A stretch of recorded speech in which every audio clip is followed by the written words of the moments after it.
Wow.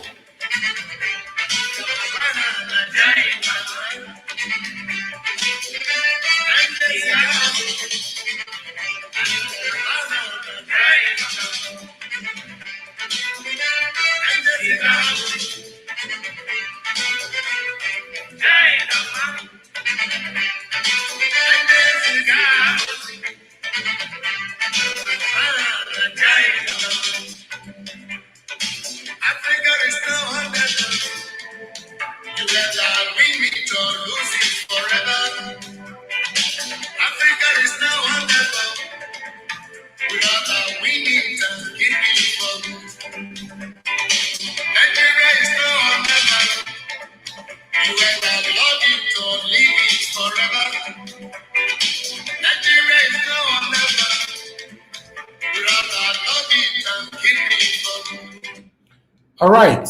Good morning, good afternoon, good evening to you all, Nigerian family. We are back again here. Today is 21st January 2022.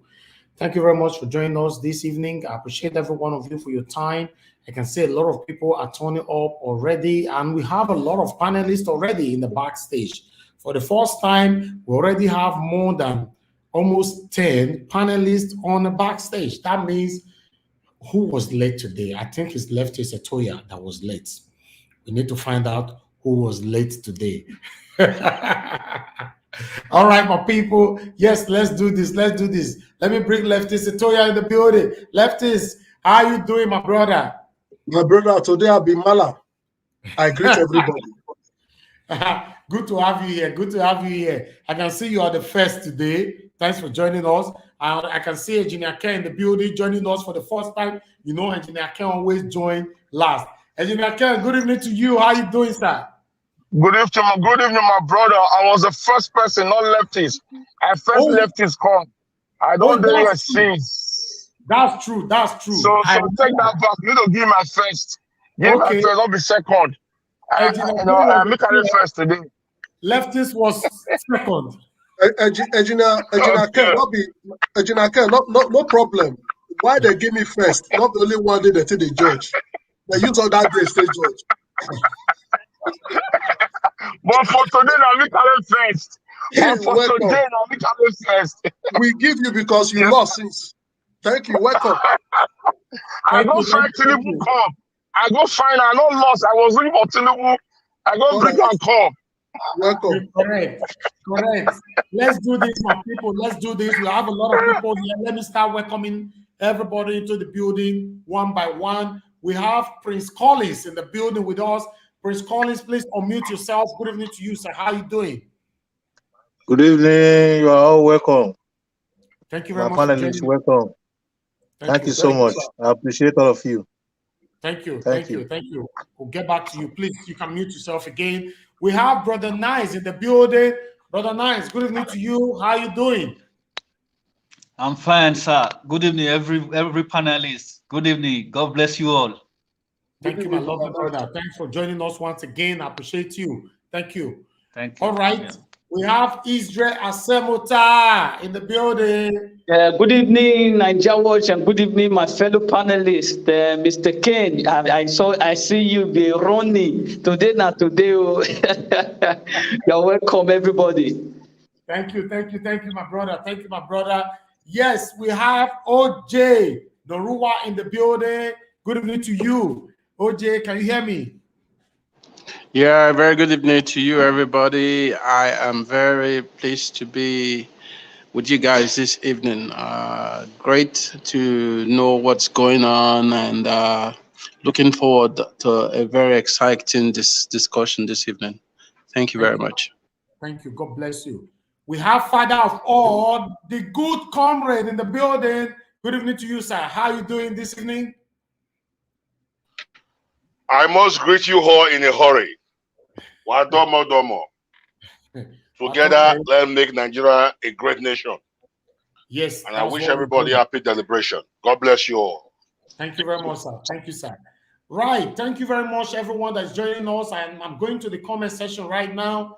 I can see mother of all, Mommy Diaspora in the building. Good evening to you, Mommy. Thanks for joining us this evening. I appreciate you. Okomina, I see you right there. Thanks for joining us. God bless you. I can see a host of Francis in the building. Thanks for joining us.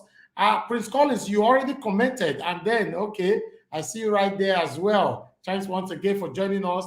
Iyama Joseph, thanks for joining us. I see you right there. Feseke, one of Madrid Ernest. I can see you. Good evening to you, Prince. Oh, I can see you as well. Good evening to you. I can see Onyeshi Igbokwe. I see you. Thank you very much for joining us. God bless you. I can see DKKC TV right there. Thanks for joining us. God bless you. I can see Felt Wilfred. Thanks for joining us. Good evening to you. Becky, darling. Thanks for joining us. Good evening to you. Bishop Ahere, my brother. Thanks for joining us. C4 John, thanks for joining us. Good evening to every one of you. I can see Rita Adams in the building. Thanks for joining us. Good evening to you. I can see Ruth Chamati. I see you right there. Thanks for joining us. And I appreciate you. Kelvin Godwin, I see you as well. God bless every one of you. We need to move on right now because we're already behind, with some few minutes, but we are still going to catch up though. It's 2 hours program with people like the comrade, the good comrade and Israel, and so they don't allow us to always spend 2 hours here. 2 hours is the proposed time. When it is 2 hours, they'll say we just start. I don't understand. We don't know what we do for inside. No, not they let us finish for 2 hours today. Now 2 hours exactly. All right. Who about Tony? Where? Tony. Baba, more we keep to our 2 hours. Now, when we started this debate, 2 hours was the agreement. But we've been spending 3 hours, 30 minutes is a lot. Now the way with the system can be now. Okay. According to Hakim, he said now the institution I go shaping us. Now the debate is shaping us. Exactly. Where is Hakim? Somebody get me Hakim. Hakim, we want you here now before your space will be taken away. Because a lot of people are coming in now. Remember, we only have slot for 12. All right. I can see Helen Osaro. Thanks for joining us. Thank you very much. God bless every one of you. Let's move on, my people. Once again, good morning, good afternoon, good evening to every one of you. Thanks for joining us again. Yes, it's getting close. Yes, as the day goes by, it's getting close. 2023 presidential election is just around the corner. Now, the beautiful thing about all this is that Nigerians are beginning to wake up. Nigerians were sleeping all these years. Now, we don't get sense. Nigerians are talking about the 2023 presidential election every single day on different platforms. Do you know why? Because we are tired. But I hope we can choose wisely this time. We have a lot of videos that we're going to be playing today, including Dele Momodu. I contacted him today. So the good thing, we might be bringing him here soon. But we're not going to talk on that yet before some people go still at Jackham. You know, I verbally talked to Dele Momodu today, although it's not my first time. I and Dele Momodu, we have met twice. We've, you know, in a different occasion before. So, yeah. But fingers crossed, we'll be bringing him here to speak to us. But I'm not supporting anybody yet. We have Timothy in the building. We'll be adding him now. Oh, there's a lot of noise. Timothy, you have a lot of noise in your background. You have to make sure you live in a quiet environment, so your noise is not going to be interrupting us. All right? I don't know if you're hearing me yet. So like I said before, we are going to leave Timothy to sort himself out before bringing him in. Like I said before, it's time for we all to wake up. I can see from Rita Adams right here saying that Elvis, many Nigerians are still sleeping, them no one wake up. Yes, that will be part of the deliberation today. Because trust me, if you are not tired of this suffering, I am tired of this suffering. Nigerians, it is time to wake up. It is time to face the realism of life, especially with these politicians, or should I say, especially with these devilish politicians.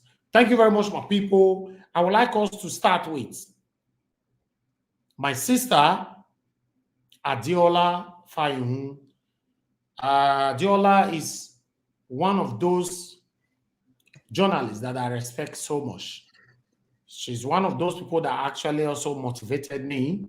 So I would like us to listen to her. Thank you very much. In Nigeria, we like to just complain from the sideline. We don't get in the ring. We don't want to get involved in politics. And the young people that we have in politics in Nigeria are performing worse than the older people that we complain about. I mean, look at Governor Yaya Bello, the youngest governor of Nigeria. The man is not well. Sorry, my father, in case you are watching Uncle. The man is not well, but we need to get involved. But what I'm saying is more young people need to get involved. I'm glad my father, Dele Momodu, has also declared that he's running, but I'm more interested and more excited about the young people who are coming out, like 40-year-old actor Yul Edochie. Please check him out, as well as my sister from another mother. We don't even know each other yet, but hey, we have the same nose, so she must be my. The beautiful thing about this is that the Nollywood actor Yul Edochie is coming out for presidency. Okay, I'm not asking anybody to talk yet, but just hold on. I want you all to listen to all this so we can have enough to deliberate on. All right, so we have a lot of people joining now. In fact, the space is already exhausted. Okay, let me see if okay, we have Alex in the building. Alex, how are you doing, my brother? Good evening to you. Alex, are you there? Alex, can you hear me? We can't hear you, so I'm going to mute you for now until you sort yourself out.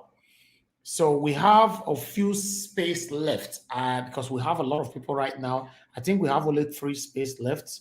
So Akim, your space will be taken. All right.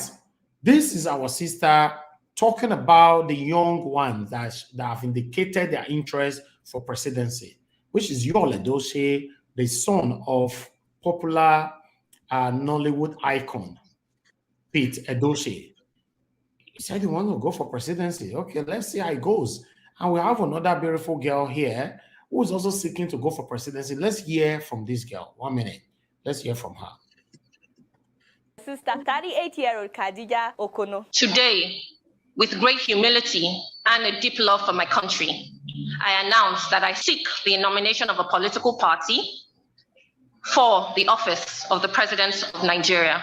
So help me God. Guys, that's amazing. I'm so excited to see all these young people running. Nigeria is a country of 200 million people, made up of mostly young people. Shouldn't this reflect in our leadership as well? Like, it's a no-brainer. And I'm not just talking about the presidency. I'm talking from the local government chairperson to the Senate. Let's fill the Senate with young people. The governorship and, of course, the presidency should be filled with young people. Young people are the majority in Nigeria. Young voters will be the ones to decide who wins this coming election. Let us say no, which is why we all need to stand against stomach infrastructure. That is where they get us. In this coming election, these people are getting ready to start giving out 200 naira, 2,000 naira, or whatever, and bags of rice in exchange for your vote. Young people of Nigeria, let this coming election be an exception. Let us say no to stomach infrastructure.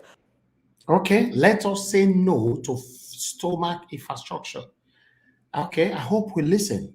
All right, that's the first video, please.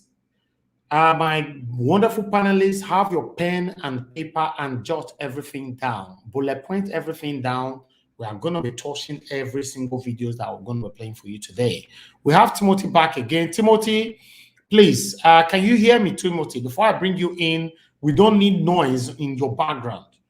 I can see you are talking to somebody right there. Please, noise. Please stay in a quiet environment, my brother. So we are bringing you in now. Let's assume that your environment there is quiet.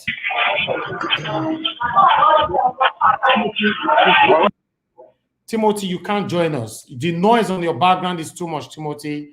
You're supposed to plan for this. You know, you're supposed to plan for this. It's 7 p.m., I told you, and you don't need noise for you. For you to join a debate, you don't need noise in your background. I don't know how we can set you in, okay? The noise on your background is more than the one in the Ring Road.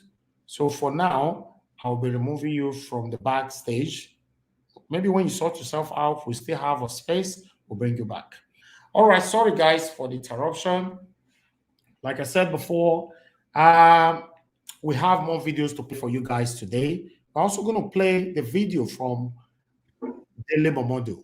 So meanwhile, let's move on. We've listened to Adiola Fayihun, and I want us to also listen to the youth. The northern youth have declared that they are tired of voting for their people, or in the name of you are from North, we must vote for you. They said this time you must merit it before they will cast their votes. All right?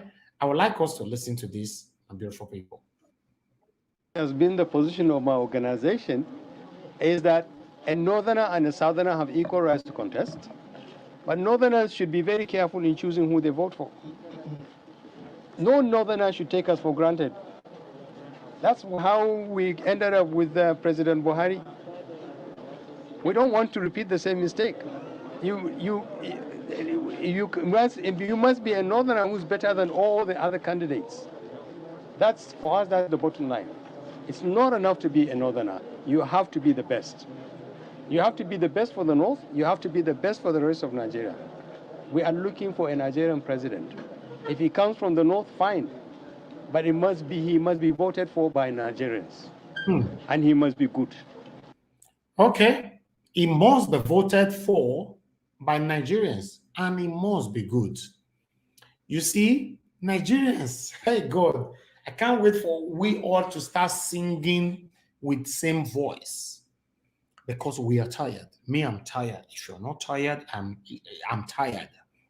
I cannot continue like this. If we continue to deceive ourselves, if we continue to fight ourselves, we will grow old. Probably. Our children. I can't say our children because most of our children, especially those of us that live in the diaspora, their future have been stabilized forever. But what about the children that were born in Nigeria that will grow to meet these devilish politicians? Yes, that's why we must take a decisive decision on this. Meanwhile, that was the northern youth right there. I would like us to listen to, because the rally have started though. Buhari have started talking, campaigning for their party. You know how it is. Let's listen. PC will attack head-on insecurity and the economy. My next appeal to you is to make sure you get your permanent voters card. And you make sure on the election day, come rain, come sunshine, try and put up with any extortion or problem put before you. Go and vote and make sure your vote counts. Okay, my take here, before we move to my panelists, I have more videos though, but still, what makes Buhari think, say, Nigerians go listen to him? Because he's taking the lead role in their rally. Why? And what also makes APC people believe, say, if Buhari speak, Nigerians will listen? Because they put him there.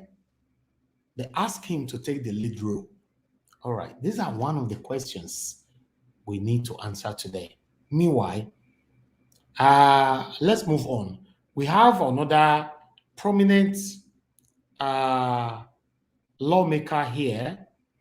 Let me play. The House of Representatives, Shina Peller. He made a courtesy call to the former president.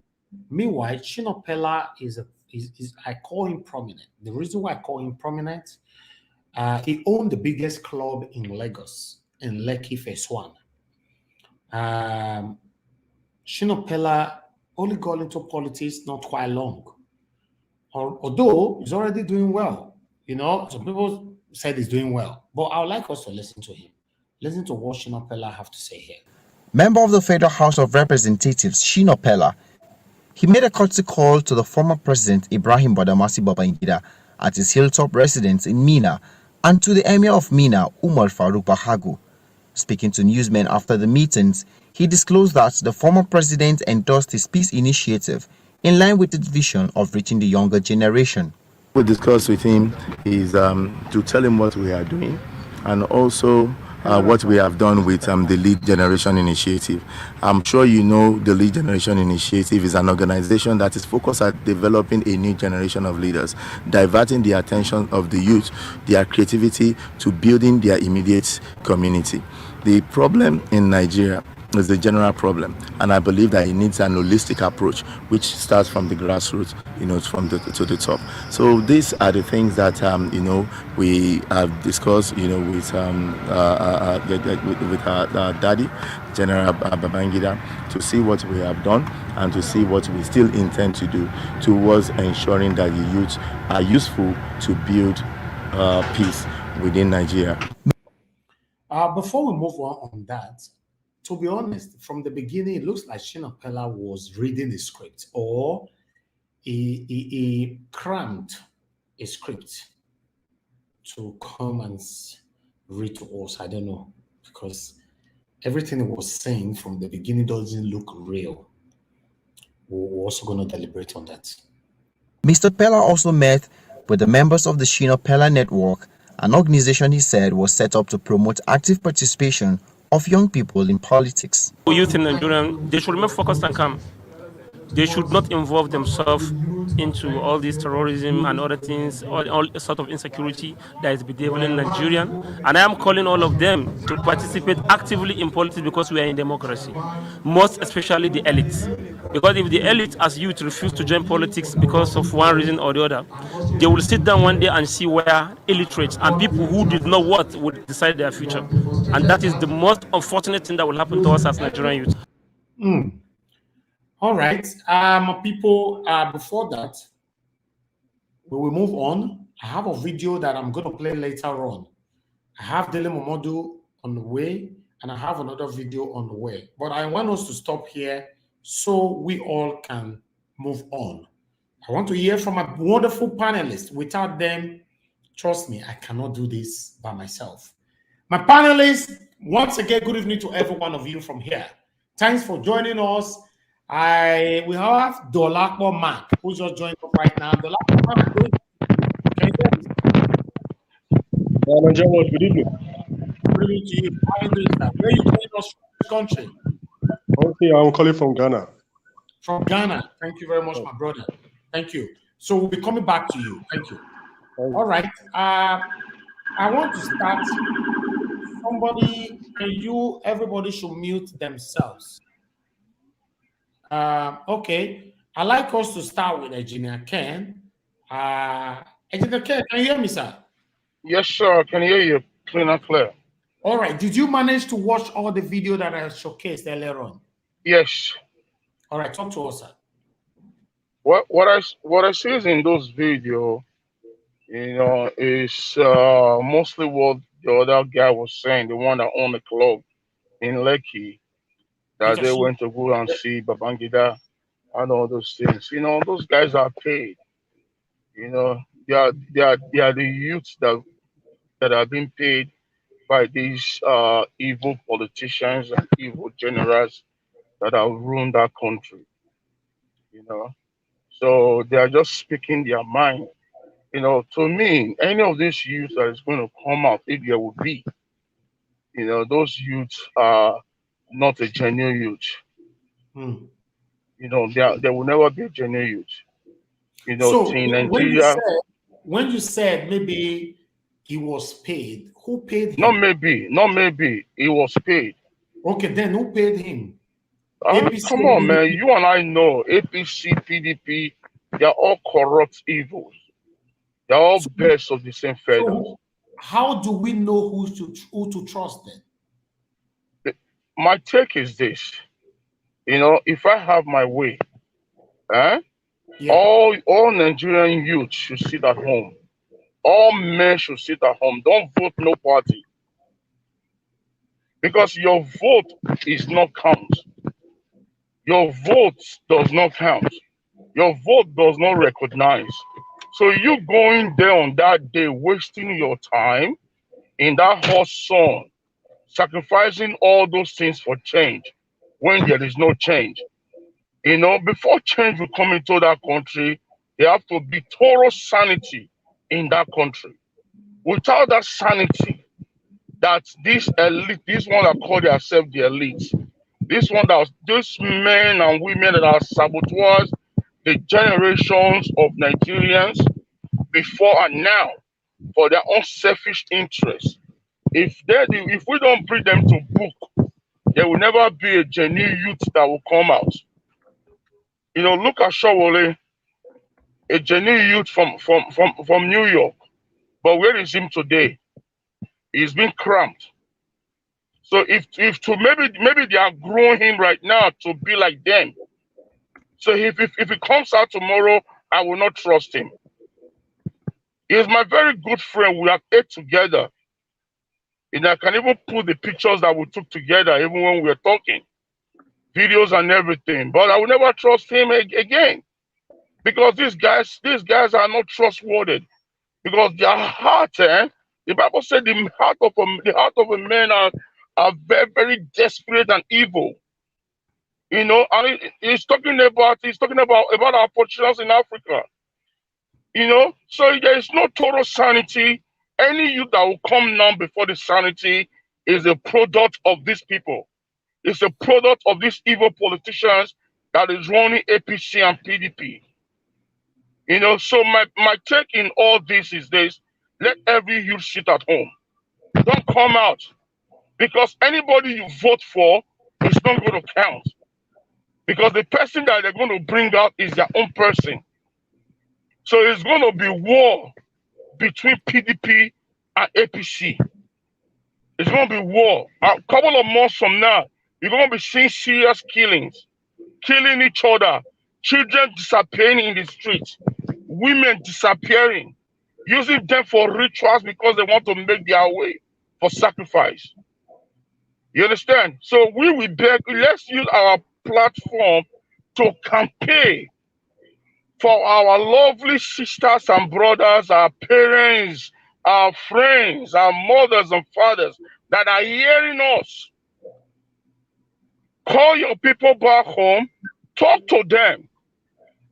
Let them not to play with their life. When it's 6 o'clock in the evening, sit at home. Don't work out at night. Because from this day to 2023, it's gonna be problem. It's gonna be dirty. Serious dirty, my brother. That is what it's going to be. So please, I will rest my case for now. I don't want to take too much time. Thank you, Mr. Nigeria Watch. Thank you, Ajineke. We'll be coming back to you again.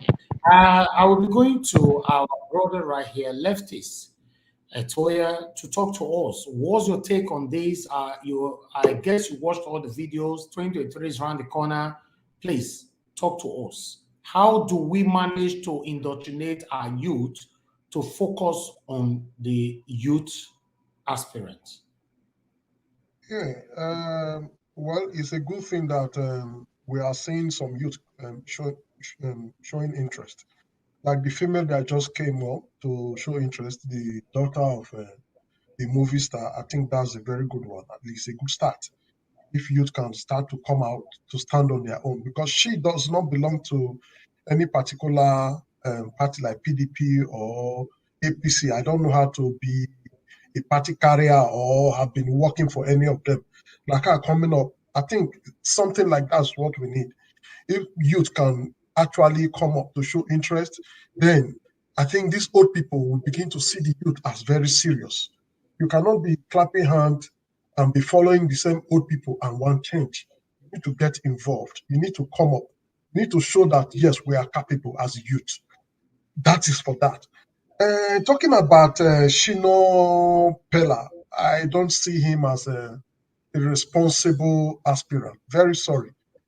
Just like Ken has just deposited, is one of them.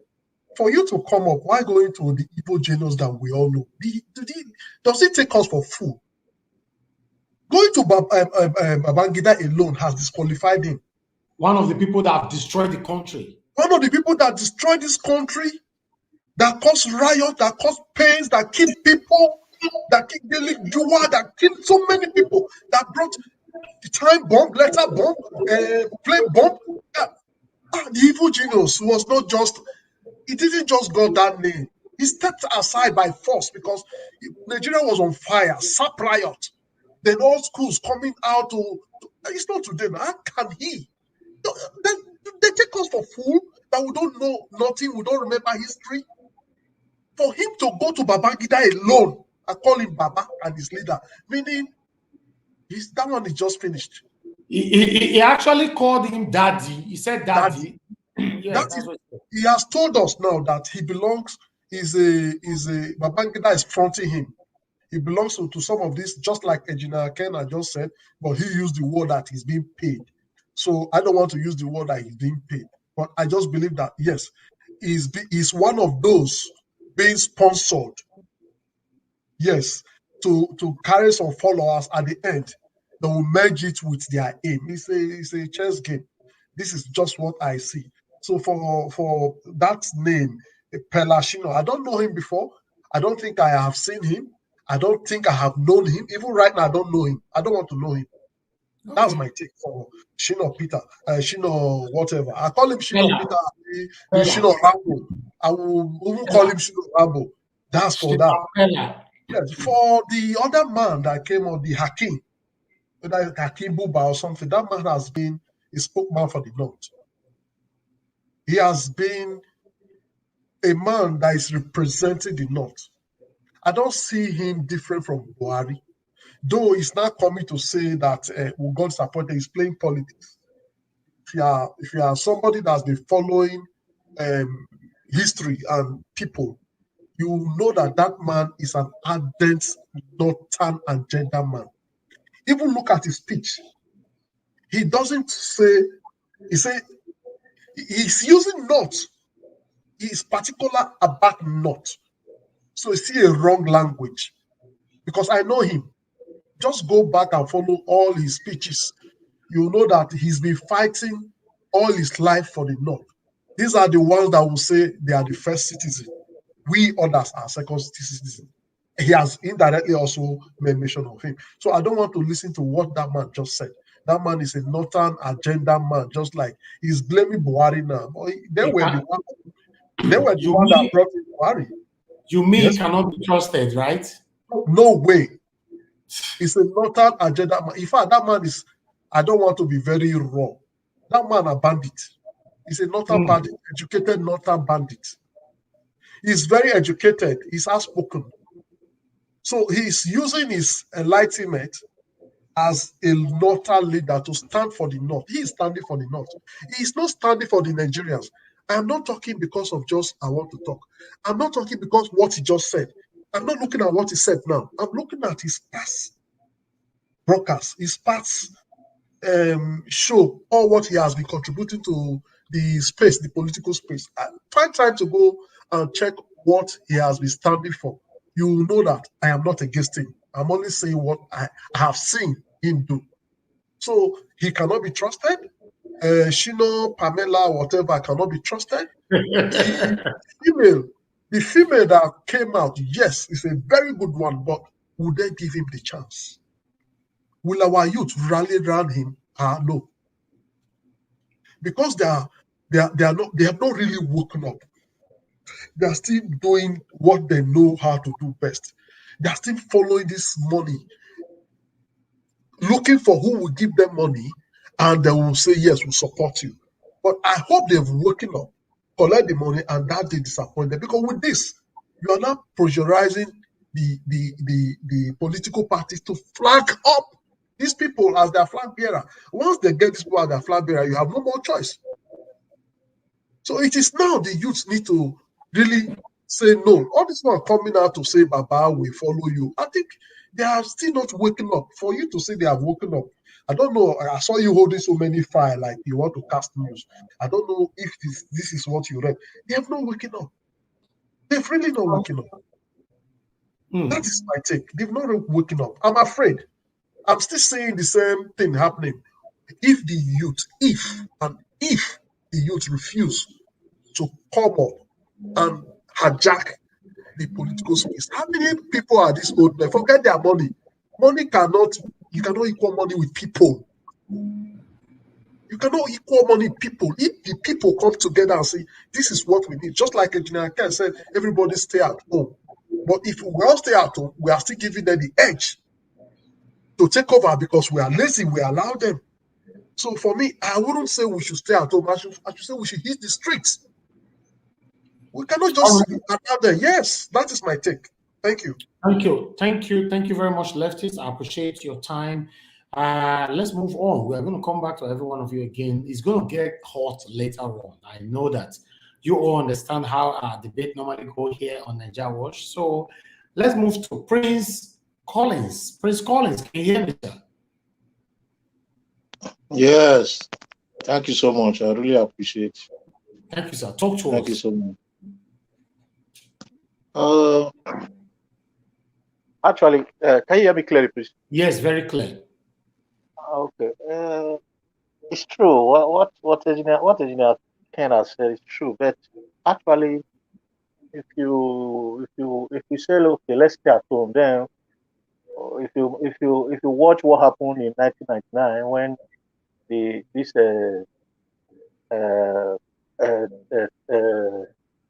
very government that we had, or this republic, how to say that, the third republic, when it started, people thought it was not going to work, and a lot of people, important people, didn't get involved because they were tired of what Babangida and Abacha did. So they thought it was going to be an experiment as usual. And that is why you found out that these hoodlums, a lot of them came in, this political celebrated house. They became the people that were controlling the system that we are still trying to force them out today. So actually, the only way we can make a change, just as I used to say, is getting involved. There's no way, but Nigeria need a mass movement that is made up of viable and vibrant youth to get involved in politics, to enable us, take power from these evil rulers, that call themselves leaders.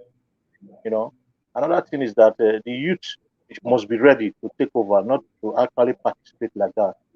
I know that not only the youth that can make a change, because there are so many countries in the world or Western world that have had a president at our age, and they perform very well, and vis-a-vis, But the problem is that the youth are those that actually, because they have the voice, they have the capacity.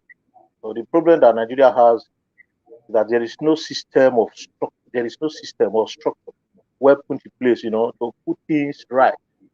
That is why I continue to lay emphasis, because I'm an advocate of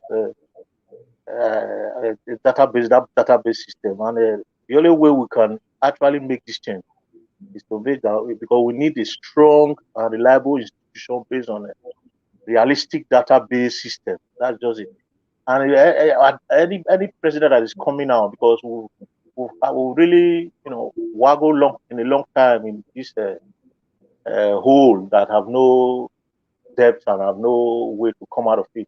And the only way to build a constructive government that is going to have a beginning, a constructive beginning, a meaningful beginning, based on the present day's modern innovation, is to first of all look for or back a president that is ready to say, okay, the first thing he's going to do when he comes to office, it is the first, if he's going to use the first 10 or that 4 years to build a realistic and a reliable database for us, because that is the foundation of everything. So all those that are speaking there, they are still the same people. Like that man that was talking about, they shouldn't talk about North and all that. That one, I think that one should be campaigning for president like Tinubu or his other president. And they've given him money now to go and convince Northerners to watch around just as they used to do.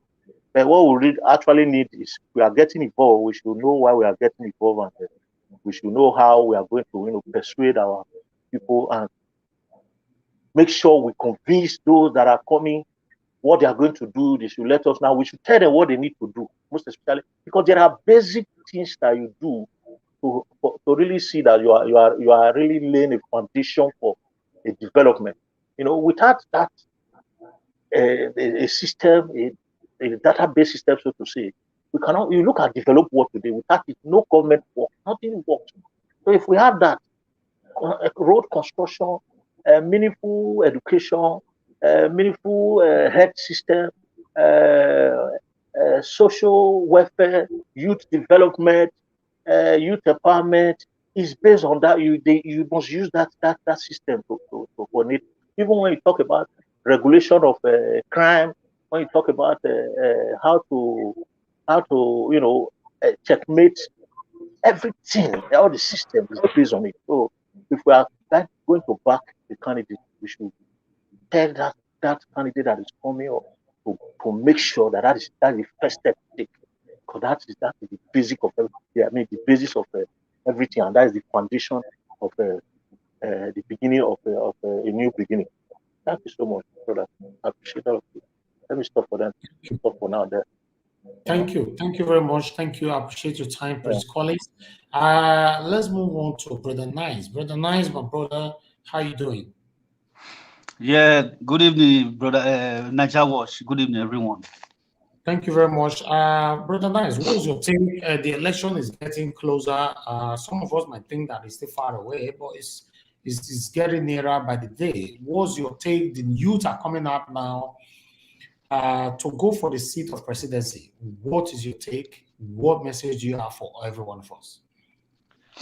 Yeah, what I just want to say is that every youth should be ready to come out to present. For me, I don't know if the youth if they are really ready for now. You understand? Because youth is not every youth that know what they are left and right. So for now, I don't believe that our youth are even ready for now. So what I believe is that for me, if I want to choose any candidate for now, the right person for now, I would prefer Osinbajo. Osinbajo is the right choice for me for now, because the man is very smart and is intellectual. So it's because of that man cannot perform because he's in the government of this cabal. If that man can just step down and present himself as a next candidate, I think people will prefer Osinbajo. You understand? He's the right candidate for now. All the rest of them that is speaking, those Northerners, that one that's called himself this thing, I don't know his name, from that one from that said he has club in Lagos. All those people are just toys. They are political errand boys. They are trying to convince people to vote for them. So we are not going to buy into all those kind of deception. We cannot be deceived this time around. We need to shine our eyes and look for the right person to put in place now. And the right person now is Osinbajo. Osinbajo is the right candidate now. That is just my opinion. Thank you. Thank you, my brother. Our brother has chosen his own candidate yet. So let's move on. Let's go to Israel. Asemuta, my brother, can you hear me? Yes, good evening, Nigeria Watch. Can you hear me now? Yes, very clear. Talk to us. Okay. Thank you very much, my fellow panelists, and also for the viewers. Well, like you said, it's 2023, and everybody is coming out.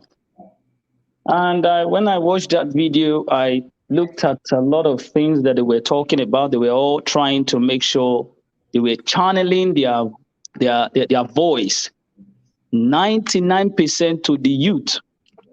It shows that certain things they are now understanding. Like I always tell people here, if you say something, they're like, we too they talk. No, your talking is doing something, but you don't know. Because they now see that when they soon plan, it is Jesus will plan. Just as the devil is planning, so also God is planning. They have now seen also that the instrument of the youth is very vibrant. So they want to also shift in a way to capture the youth. This is a psychological thing. My fellow Nigerians, you have to be very careful of how you choose, because they see that the shift, the poll is already showing that the movement is going towards the young youth. So they have to make sure they look for a way to catch you, so that when you go into that cycle, they will not say, hey, you were looking for the youth now, see it now. They will also come into it. You can see most of them coming. If you say there's no youth, they will tell you somebody is there in Kogi. You will laugh. The same somebody that is there in Kogi is the same person that is inside the clan that is governing you. So if they bring him, they will say he's a youth now, you will now vote for him. See, it's a way, it's a psychological way of capturing you. You see, the other person came out and said his name is Shina Patrick or Shina Peller. What do you call him again? Shina Peller. Okay. You see the way he came out. He linked. He said he went to who? Our Baba. It's his Baba, not my own. He said we went to our Baba and told him that the youth, see, watch out. You want to come and save us from Egypt too? You first of all took on and said, follow me. Let's go and meet Pharaoh and tell Pharaoh that we are ready now. You see, we have been hoping this one. The Pharaoh will also use you after you, when he will still be conniving with you and telling you what to do. So we are still part of the same thing. Now, the only person, like what Mr. Ken was saying, I understand you, my brother. You live in a state, a democratic state, where majority, they say, wins the vote. So it means if you tell every Nigerian youth to wake up, you should also energize them to use their fundamental right to vote, to come out massively and say, no, I want to vote for what I believe will move us forward. If you tell them to sit at home, that will give an advantage to those who are also there trying to capitalize on that, because they will come out and say, we won. So you didn't come out. It was a low voters turnout. So thereby, we are the winner. You understand that they own everything, so they can declare themselves.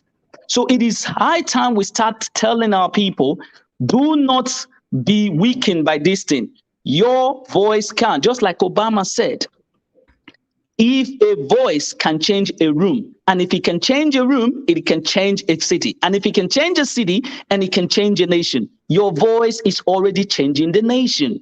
So you must capitalize on that and say, never again will this thing happen. So if you look at the last but not the least, our sister that came out, and when I see her talking, it reminds me of a rainbow nation that spells everything out for everybody to have a dividend of democracy. You see the way he brought out. He actually first of all swear, so help me God. But there is a but there. Where is she going to be? What political platform is she going to run on? That is a question mark for me. I will give her Out of 5, I will give her 3.5 for now, because we are still trying to see which kind of umbrella she's going to fall under, so that we know where we are heading to, if we are heading to the paradise or we are heading towards Egypt. So what about Yul Edochie? Well, the Yul Edochie, that's fine. We are seeing that. We have not seen the kind of umbrella they are heading to. What is his agenda? What are you going to do? So we need to see, because right now everybody is coming out because of what is going on. So it is now our time to screen whoever is actually carrying our what we are vying for. So that is why I told you we are still watching these people. But all other people that are coming, you see the other northerners. This is why they will come in. They will come in and start to use a psychological way of capturing you again. He said, "We are not listening to the word. We are going to take. They are not going to take us for granted. Number one, we are going to vote based on merit. We want something that will be better for Nigerian. We are not going to use sentiment." Thank you very much, sir. So, sir, you have now understand that you have been using sentiment for decades. So this means they have now realized, but another but is still there. How are we not sure that this person is still under the umbrella of wooing people to the other side? So Nigerians, we must be very careful, and we must take pen and paper to actually write. Look where before you jump, because you know where. Thank you very much, Nigeria Watch. Wow, thank you, my brother Israel Asemota. But let's move on. Let's talk to the good comrade. Good comrade, good evening to you, sir. Can you hear me? I must greet you all in a hurry. May God bless our listeners all over the world. Amen. I hate to start in this way, but that's the only way we can understand what we are about to go into 2023. Now, let me take everybody back to 1998 when we lost Abiola. The Northerners and some Nigerians chieftains came together and said, let's compensate the Yorubas. That was when they now projected Obasanjo and Olufalaye. But we still had some Northerners that came out and ran alongside with the two Southwest brothers, Obasanjo and Olufalaye, who was the former Minister of Finance in previous administration. Now, why am I starting from this angle? There is something going on that we don't understand. We are missing the points.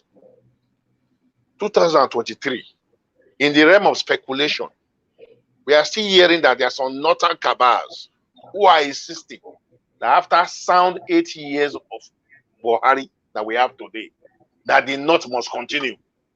That means the North will now have 16 sound years. We are shying away from that. As we speak now, you can see the two major political parties.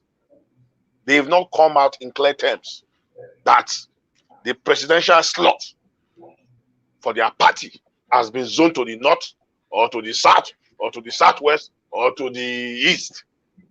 They are still playing games with it. Now, when Obasanjo was there, he spent complete 8 years. He brought in Yaradua, a northerner. Yaradua spent about 1 year and 6 months thereabouts. But because of health issues, we can't question God, we lost him.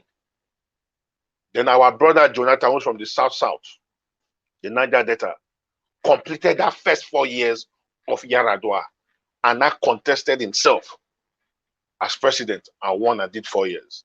But when this same Jonathan wanted to go for a second term, Buhari came and defeated him.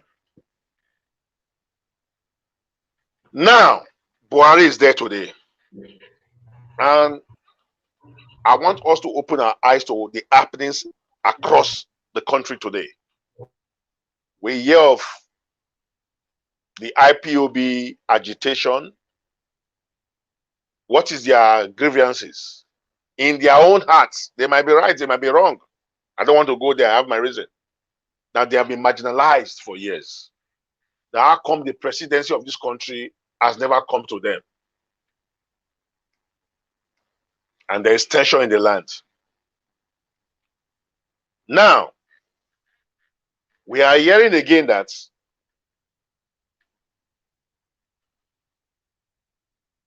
Bola Ahmed Tinubu wants to throw himself up for the upcoming elections. A Yoruba man from the Southwest. Tinubu was the one that elected or nominated, Vice President Osinbajo to run with Buhari when it was now obvious that Nigeria was not matured and ripe enough to have a Muslim ticket for both the president and the vice president. If you are from the Southwest, Tinubu, and you nominated, single-handedly nominated the vice president we have there today, and he's about spending 8 years, why are you not throwing up yourself again to go for your own election? Because we know that anybody that wins first tenure will want to do 8 years. Let's not deceive ourselves. Now,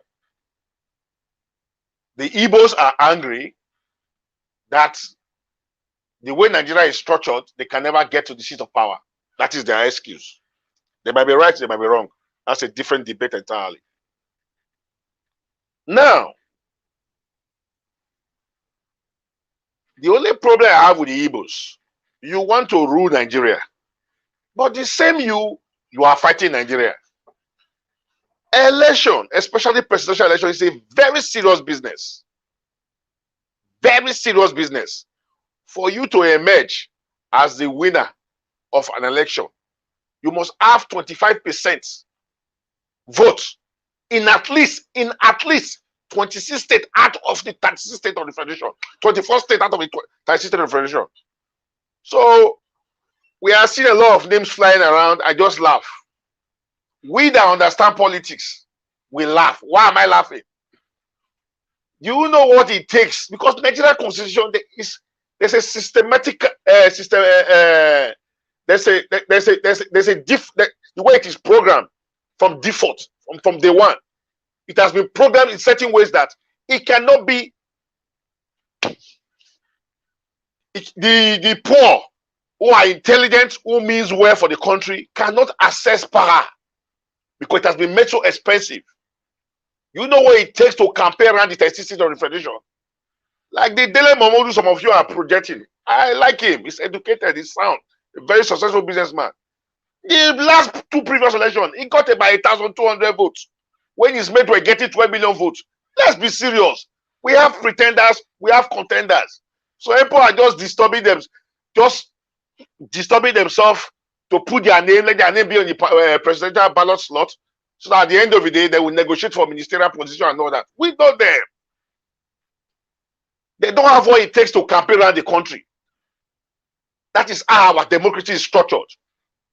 Now, I want to appeal. There is nobody that will win this 2023 election without the support of the youth.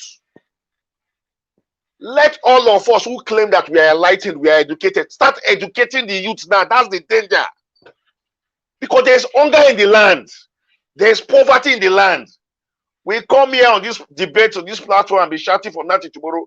How many of these youth have money to even buy data to watch us for 1 hour straight up, or 2 hours? They don't have it. So it's not enough to talk. There is a bigger work to be done.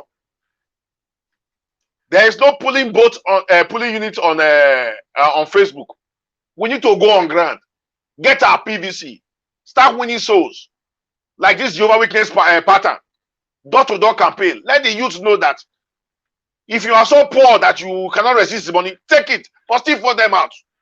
Because if we come out in our numbers, they cannot rig the election. That's the truth. Why am I saying this? Go and check from 1999 in dates. I don't want to run too far. From 1999 in dates.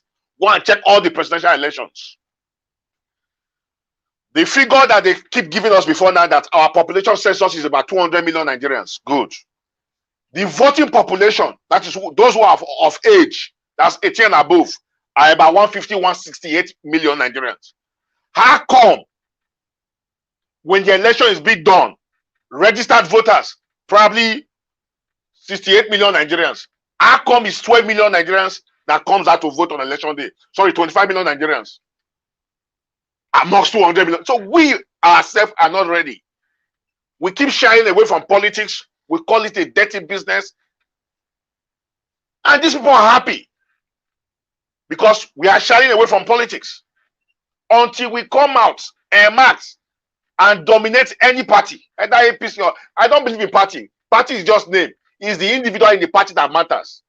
You can effect good, positive, and progressive change in the party if you have the numbers by saying never again. Now, there's a danger right now. The electoral reform, the bill has not been passed.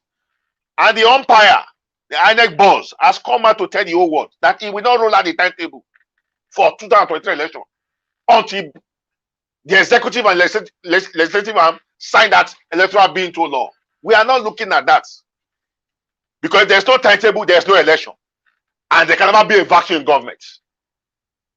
So there are things that we need to do before even talking about aspirants, which is not being done. Buhari gave his reason why he have not ascended to that law, to the bill to be passed into law, because of some gray areas. Why are the House of Rep and Senate not coming together and say, okay, what is this gray area you're talking about? Let them take a good look at it again, so that they can pass it into law. Because without that law, there will be no election. That's the danger. But everybody just moving on like they don't know what I'm talking about. Now, talking about the aspirants, like the video you played, there's one video you played when Buhari was soliciting for support for APC.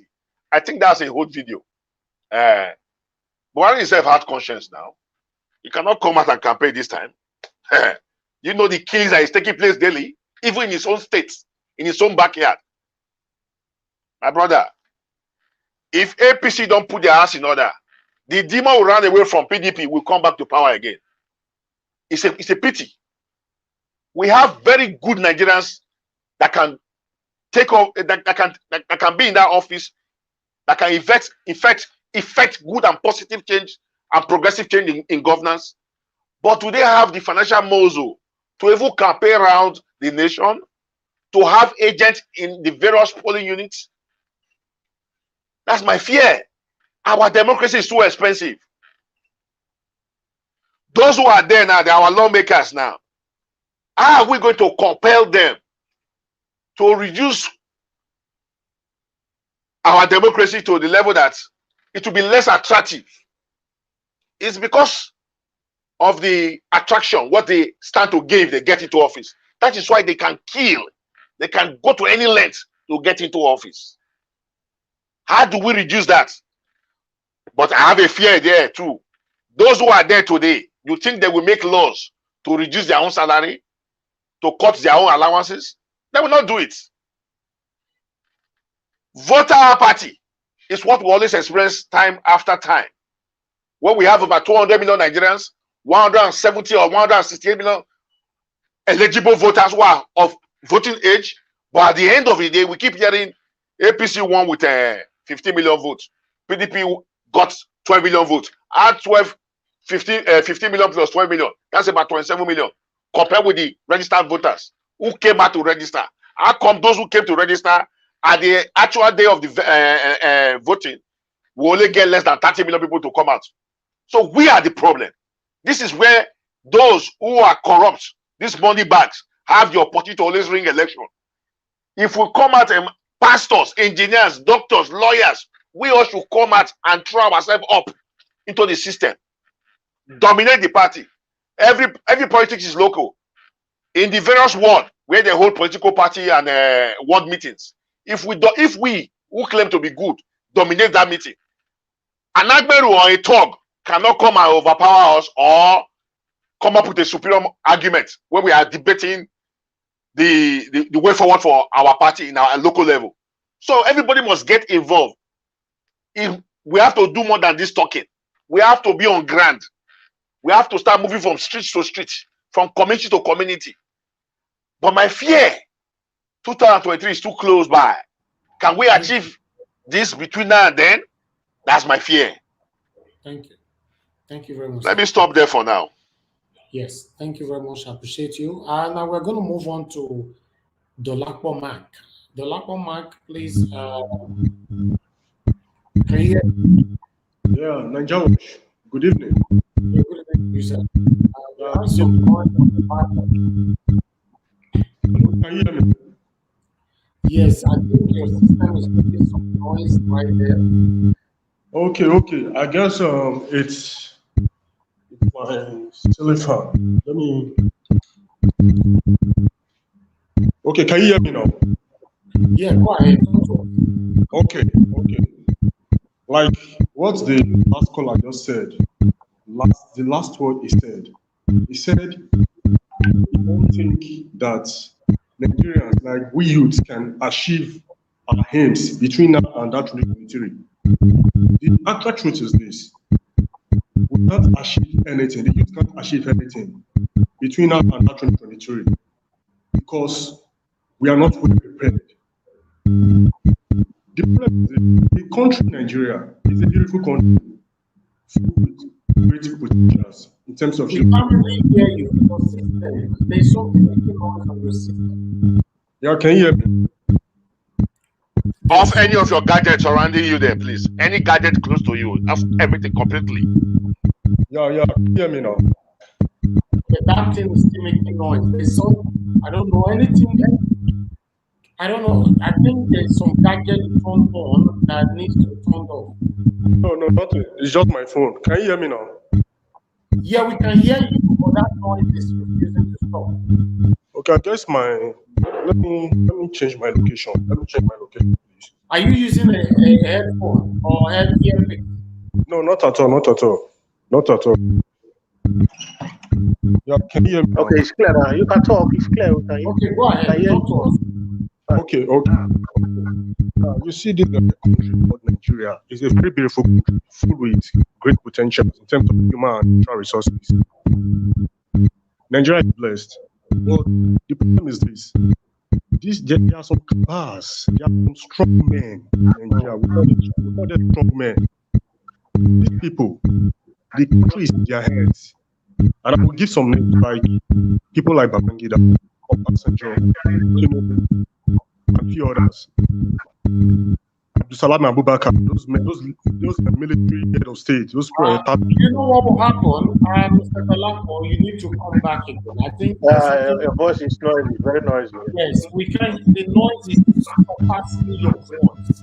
I will advise maybe you put off your phone and put it on, because the thing is like inside your phone, electric shock or something. Yeah. You have to leave the platform and rejoin us again. I think that will be the solution to this. Yes, yeah, but fortunately, if we can have him back, because we have a lot of people trying to come in now, so I'm worried he's going to lose his position, you know. But meanwhile, you see, someone else just came in. Akim, you see, Akim don't take a position. Akim. Akim, how you doing, my brother? I've been waiting here, man. That thing that was making Momo inside his phone, man. Akim, your village people are very strong. Akim, don't you juju. Akim, don't you juju. Akim, don't you juju. Your village people are strong, Mr. Akim. Yeah. They are very strong. At the end of the day, you say you want first 3 of us for this part where you use electric shock for where you did they shock somebody phone. Akim not the good that noise. Now Akim caused that noise for that. For the Akim caused that. You know, since Akim just enter, the network just clear. Everywhere just clear. Akim, you are too much. You are too much. Make una calm down. Make una calm down. Not be so. Say the electric shock. Because not let me they wait now. Other people they wait as well. But you go pay me say if I not get the laptop back. Go pay me, guy. Anyway, okay, I think the laptop can come now. Somebody is out. Okay, good. Anybody that want to call me, you need to be fast. All right. Before that, let's move on to Mr. Jimo Elmer. Hello, sir. Good evening to you. Can you hear me? Yes, I can hear you. Good evening to my fellow panelists and viewers at home. Yeah. So, Talk to me, sir. I came a little late. I didn't see the video that you showed initially. However, okay, you didn't watch any of the video, right? No. But from what my co-panelists are, saying, I think I can just add one or two. Yes, we are talking about the presidential race, for 2023, because we have some youth now indicating their own interest.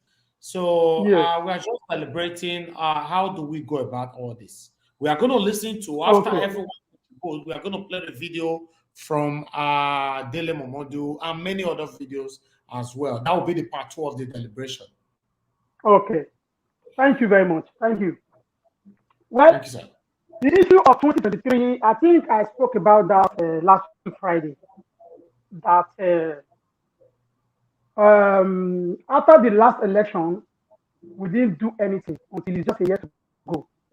So whatever I'm going to say today has nothing to do with 2023, but the subsequent election. Because this very one is over. We can't get it right anymore. Now, in my own opinion, I believe that the problem of our election starts with us in this platform. It starts with us that whenever we are discussing things like this, 80% of us will deny being a member of any political party. So we say, no, me, I don't believe, I don't support anybody. I don't support any party. I don't belong to any party. Who do you want to belong? How are you going to solve the problem from the outside? How are you going to solve the problem from the outside?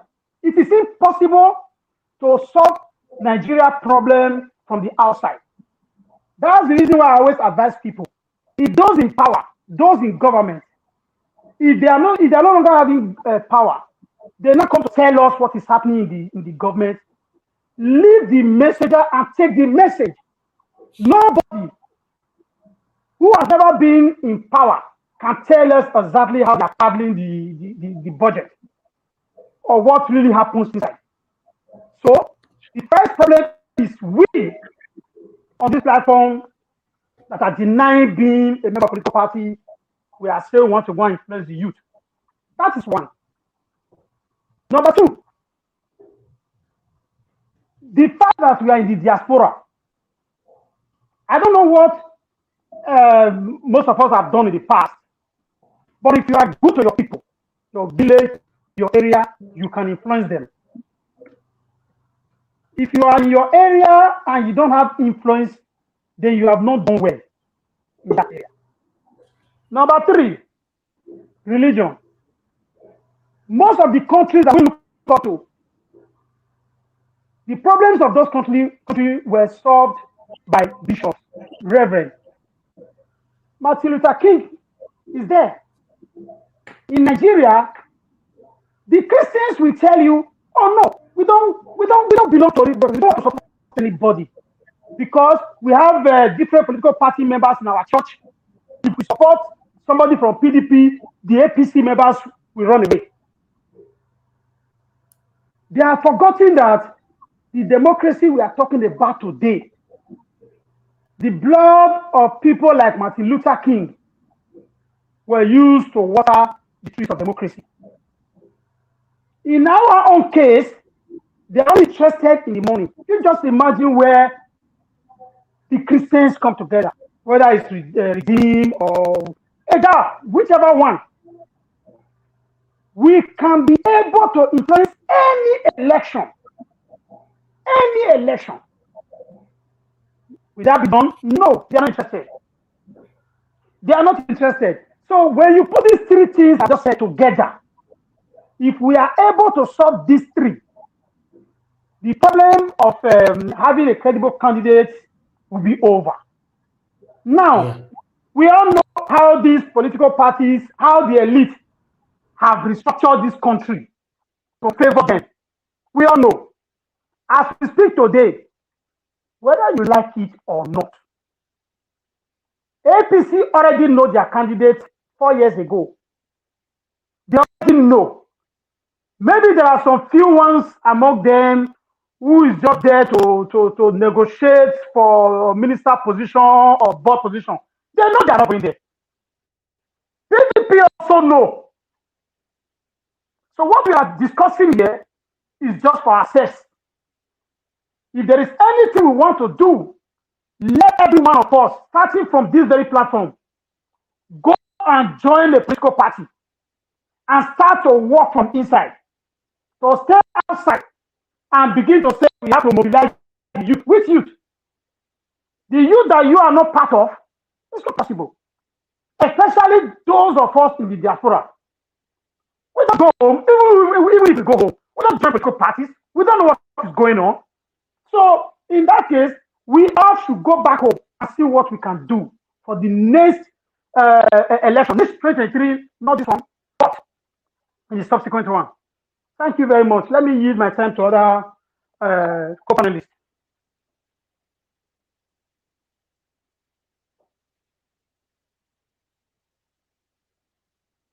Hello? Elvis, we are not hearing you. Mute yourself. All right, sorry about that. Thank you very much, Mr. Jimon. I appreciate you. Let's hear from Timothy. Sorry, hello. Mr. Niger Watch. May God bless our brother, Mr. Jimon. That was a good. Thank you. That was a good one. No, sorry, no, Niger Mm. Watch, we must let everybody speak first, sir. Of course, I know. Sir. We must do that. Nobody should let other people talk, please, sir. Hold on. Yes, I got that. Yes. We're gonna give the platform now to Mr. Timothy to talk to us. Mr. Timothy, I just unmuted you now. Can you hear me? Yeah, I can hear you. All right. Good evening to you. Where are you joining us from, Timothy? I'm joining you from Benin City, Nigeria. Wonderful. I guess you'll be listening to other panelists, right?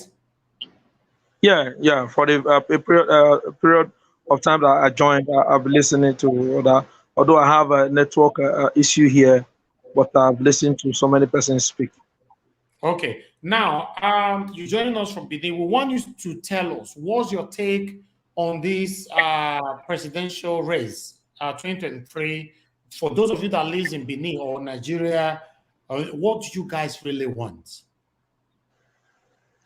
The truth is that if I'll be honest, because I'm a realist, the issue is what we want, and again, what do I want? Okay. It goes beyond what I want, because in Nigeria, what persons consider to be paramount is believed to be on a personal basis rather than being a general interest. Why am I saying this? Virtually every one of us here on this platform are Nigerians. And I want to believe that we all, either in our spiritual realm, physical, whatever we do, we continue to commit the country. What I want may not be what we want. And what we want may not be what other persons want. What I want as a person, I want a better Nigeria. But at the general level, do we actually want a better Nigeria? I've listened to somebody. Let me take from the last speaker. He said, if what we are clamoring for must come to play, every one of you that also lives in diaspora must come and also participate in the electoral process. And I want to ask, how many persons are ready to purchase their flight ticket just to come and participate in the electoral process in Nigeria?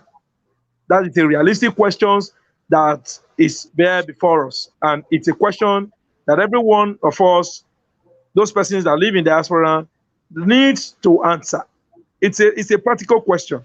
Like what they do, if America is doing election today, I believe across their embassies, you see ballot boxes. They're also voting, whether you want to call it electronic voting, as the case may be, but it's counted.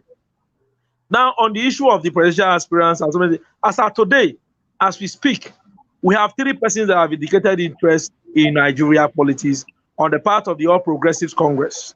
the president of the incumbent governor of Kogi State, Yaya Bello, and you also have the incumbent governor of Ebonyi State, who defected to the All Progressive Congress last 2 years in 2020.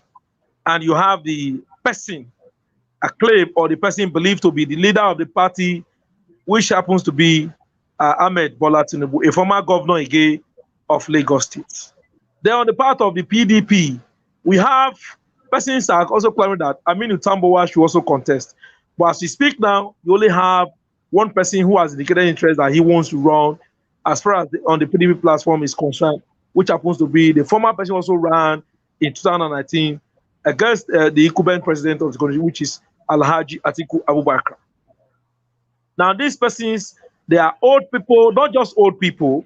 Yaya Bello could be acclaimed to be the younger, or maybe he's young. But again, it's just like the case of having an old wine in an old bottle, having a new wine in an old bottle.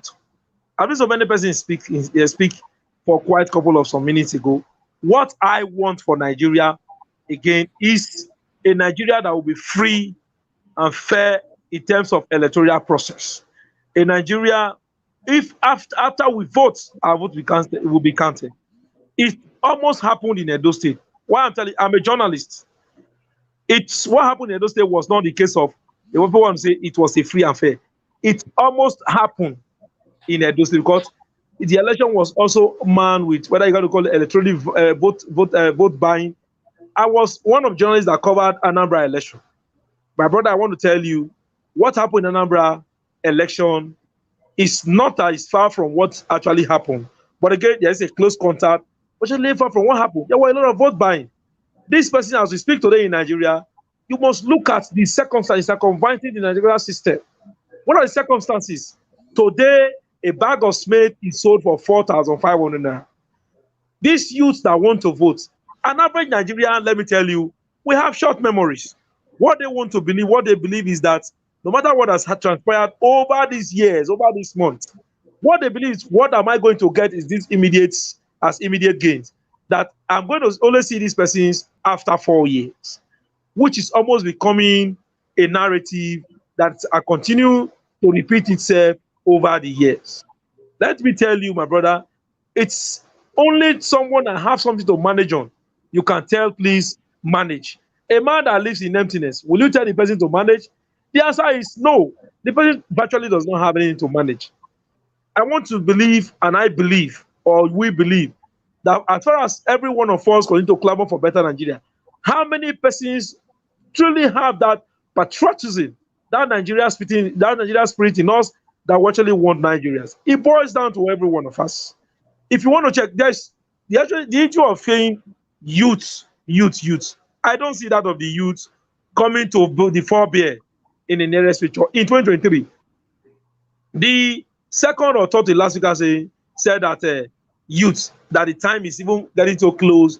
If we want to do a door-to-door or a campaign for massive participation of the youth, not that the time is actually close, it's very close, and I think we can't rule it out. So there's a time where we can also change the narrative. We make people know that they continue to abstain from this process. We also give these persons, these old persons, the opportunity of manipulating the process. What do? Continuous campaign. Social media is already there. I want to tell you, Niger Watch, thanks for what you are doing. 2019, I don't want to believe the social media campaign was as huge, as successful, as mobilizing as it used to be, as it's coming to be now. And the awareness before July, ending of this year, is going to be more than this. We need social media awareness of these persons. Some persons actually tell you some persons, what they use their voters card for as we speak today is for financial transaction, bank verification, and something like that. They don't use it for the actual purpose. Apart from this social media engagements that we're doing, let's also come to the fore of using the conventional media. I'm a Nigerian. Thank God you showed what I'm putting on today. Look at what I'm putting on. This is a Nigeria jersey. I'm a Nigerian. Every country I've traveled to as a journalist, I always portray that Nigerian nature of mine. It's not a coincidence. You didn't inform me, but I felt every one of us have to portray that spirit of Nigeria. When you did inform me of this meeting, of this Timothy, I said the best thing to put on today is a Nigeria color, green, white, green. Although it's a sporting identification, but it's good. Thanks to some persons that have spoken in this regard. I want to tell you that we may not be able to get it right now, but with what people like you are doing, I want so many persons to copy from you, to join you in this social crusade, social mobilization of changing the narrative, so that at the end of the day, if we're able to get it, we should not be far from what we want. And what we want is a better Nigeria. If you check what happened in 1999. Mr. Timothy, I'll stop you right there. I want to ask you, if you're talking about what we want and what we want is a better Nigeria, we have these individualisms that have indicated themselves they want to come in for 2023. Yes. Which one do you consider that at least can put smile on the faces of Nigerians? I want to ask. Okay, I want to ask, as a journalist, I wouldn't want to be heard so that tomorrow, if I dish our story to Nigeria Watch, they will say some time ago, this is record, that this person did say this is who he wants. Now he's doing a story for Nigeria Watch today against these other persons.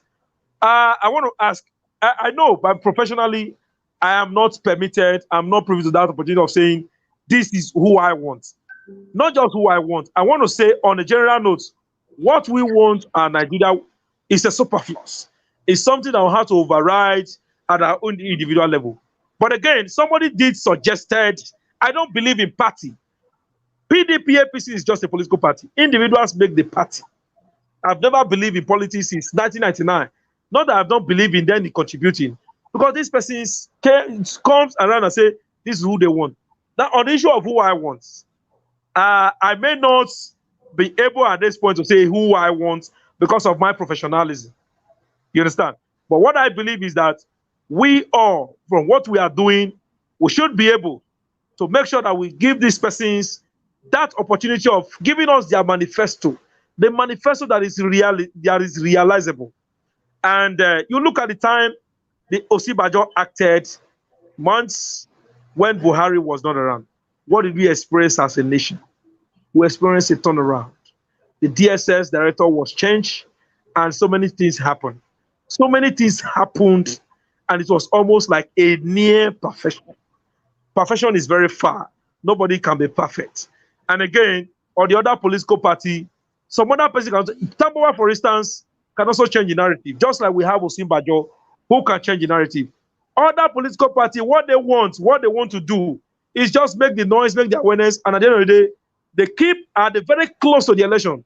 They said they are banded to other strong political parties. At the end of the day, what will be their gain or what will be their deal? If you win, this is what you should give to me. That is what has been happening behind the closed door, because some of us are privy to informations that is not within the forebear. Okay. Now, before I let you go, Timothy, you mentioned the aspirants in PDP, but it's like you forgot to mention the name of Dele Momodu. Or are you not aware that is? I know.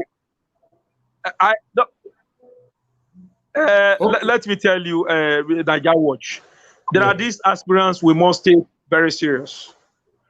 Politics is not a game of publication. Being a president of Nigeria is not a game of whether you are this or that. It's not politics is not a comic. It's not a comedy show. Politics is not just come and talk. We know those that are serious. We know those who continue to refer to. But fine, Dele Momodu is also part of these persons. But we know those that are serious. These are persons we should continue to. We need these persons to be aware that we already are aware that you people you've signified your interest. We are aware this is what we want. So that at the end of the day, it will not be like a case of you want to pursue 7 rats. At the end of the day, you end up losing every of these rats. If we had said 10 persons are interested, 5 persons are more serious, they will actually want to be. We should focus on those 5 persons rather than having time. But I'm not rooting the Dele Momodu out. But politics, being the president of Nigeria, is not a comedy show. And even if it's a comedy show, 1 million naira table is different from a normal regular table, which is sold for a spot, which is sold for 5,000 naira. So that is what I want to do. Thank you, Timothy. Thank you very much. I guess you're not going to be here with us for long. You're leaving right now, right? Yeah. All right. Thank you for joining us. Our next debate will be next Friday, so we'll be happy to have you here. Thank you. Thank you very much, Nigeria Watch. Continue to do what you are doing. And if we have 36 persons of you, then Abuja 37, which if we have any relative in Nigeria, if we have your kind, I will tell you it will be a total change of narrative. I'm not procrastinating, I'm not postulating.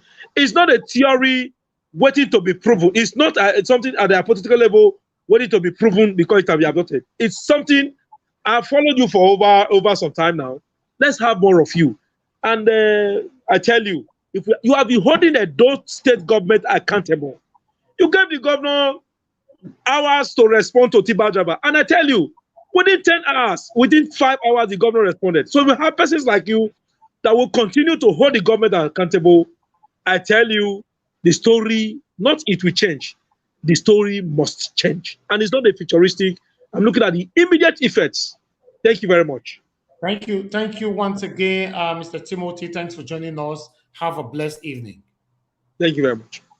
Thank you. All right, my people, Timothy is done with us now. I appreciate him very much, all the way from Benin City. So we'll be going to latecomer.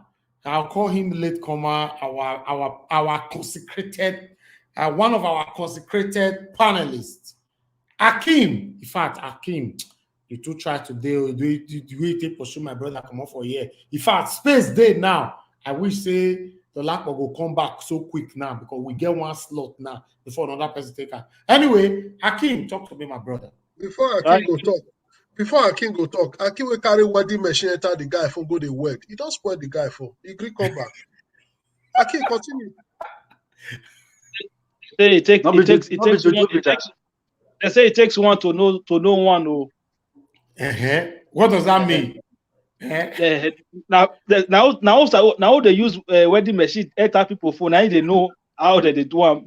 No, but how do you manage to remove my brother the Lakpo from here, Akeem? Why? How?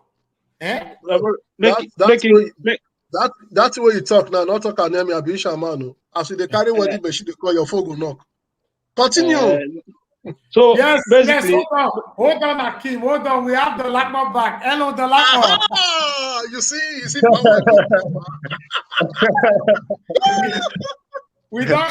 you don't get luck. Una say no be me do anything. No, I see you. All right, thank you very much for rejoining us again. So I'll be coming back to you. Let's finish with Akeem, then I'll come back to you, okay? Okay. All right, Akeem, go ahead, my brother. Yeah, thank you very much, everybody. Dolakbo, I did not take your space because since you left now, I've not contributed. So now you come back again. So it's almost like you are from wherever you left, that's where you are already. So you don't miss anything. So I'm just starting afresh. You understand? So basically, I've been following the show all this while, and based on that question you asked about those the youth who are declaring for presidency for 2023, I don't think it's a bad idea, because one thing you need to know about politics when it comes to election of such is that you need to have what you call name recognition. Okay, so for you to be known, it means that it's not that most of them know that they're not going to win, but then through this process, a lot of people we get to recognize, we get to know them and know more about them. So that will set like a template for them to start from. So it's like if you're not there, nobody know who you are. But when you launch your campaign, you might not be successful, but a lot of people will get to know you. You'll start to build what you call name recognition. So for anyone who is aspiring, not just, I don't think 2023 is anything possible. Even 2027, I don't think that's possible in the future. So this is what you need to do. You just need to keep putting your name out there, keep putting yourself out there, and they keep selling yourself to the people. So you never know, maybe when in future this will become, this will be like a stepping stone for you, for you to attain whatever your plans are for the future. So I don't think it's anything about it. And when you look at the way the Nigerian political system is set up, the wind is always blowing against those smaller individual or smaller parties who do not have the infrastructure to actually get to where they need to be. And we could have done a lot in this electoral reform bill by actually creating an electoral system that will support those smaller parties, or kind of give them some percentage coverage when it comes to recognition. Because one, financially, for you to contest a presidential election in Nigeria, you need huge amount of money. Resources wise, it's killing. So I think as a country, maybe there could have been more done through the electoral reform system.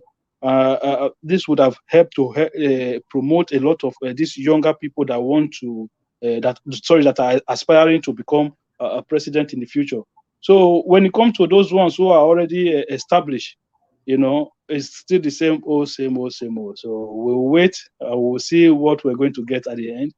Hopefully, maybe they will have a change of heart this time, because we can cry from here to Dakidokon.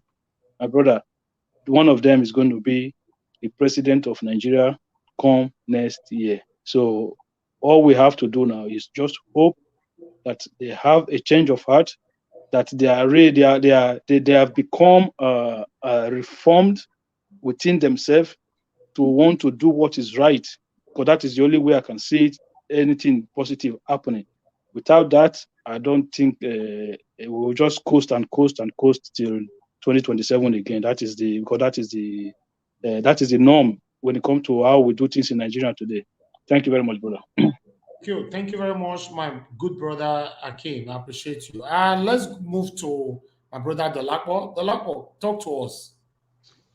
All right, Najawash, good evening. Yes, your network is very good now. Can you imagine? Talk to us. Good evening, and I appreciate everyone. Thank you. Yeah, so like what I was trying to say is this: Nigeria is a good country, it's a beautiful country, filled with good people, with natural resources in terms of human and in everything. We are blessed. But our problem is this crop of leaders from the military rule, 1960s till now. They are the problem in that country. And these people, these old generals, they refuse to leave the platform for the younger ones to come up. And as we can see in that country, even these people, they are breeding up some youth. Like, I will call names, please don't be annoying. You understand me? I will call names. They are breeding up some youth in terms of Yaya Bello, Shina Peller, and the likes of others. Those people, they are under these cabals, and we don't trust them. We don't see any future in those people. When they say Yaya Bello should contest as the next president of Nigeria, I don't see anything coming out from that guy. You understand me? The issue is this. You saw what happened during the EndSARS protest. Nigeria can move forward in the sense that when you saw what these celebrities did. They did it online, and they gathered together and they convert, and they mixed up with some other big celebrities and through this social media and stuff. You see, this social media we are talking about, it has power. It has power. And all Nigerians gathered together. I was surprised that this EndSARS protest that happened 2020 was so powerful that all Nigerians we used our mind in acting as one. I never expected it. So since that day, I now believe that yes, this country can move forward with the youth, not with these old men. Because this man came up a few days ago. What was his name? Former governor of Lagos State, Asiwaju Bola Ahmed Tinubu. He came up. He said he wants to be Nigeria's next president. An old man who is lying, who lied during the 20 years, not outside the EndSARS, when APC were coming into power. They lied to us. They said they are going to make $1 to $1. Yeah. Can you imagine that? So should we believe in such politicians? Now you are coming up, you are saying you want to build on the foundation of Mr. President. is that foundation?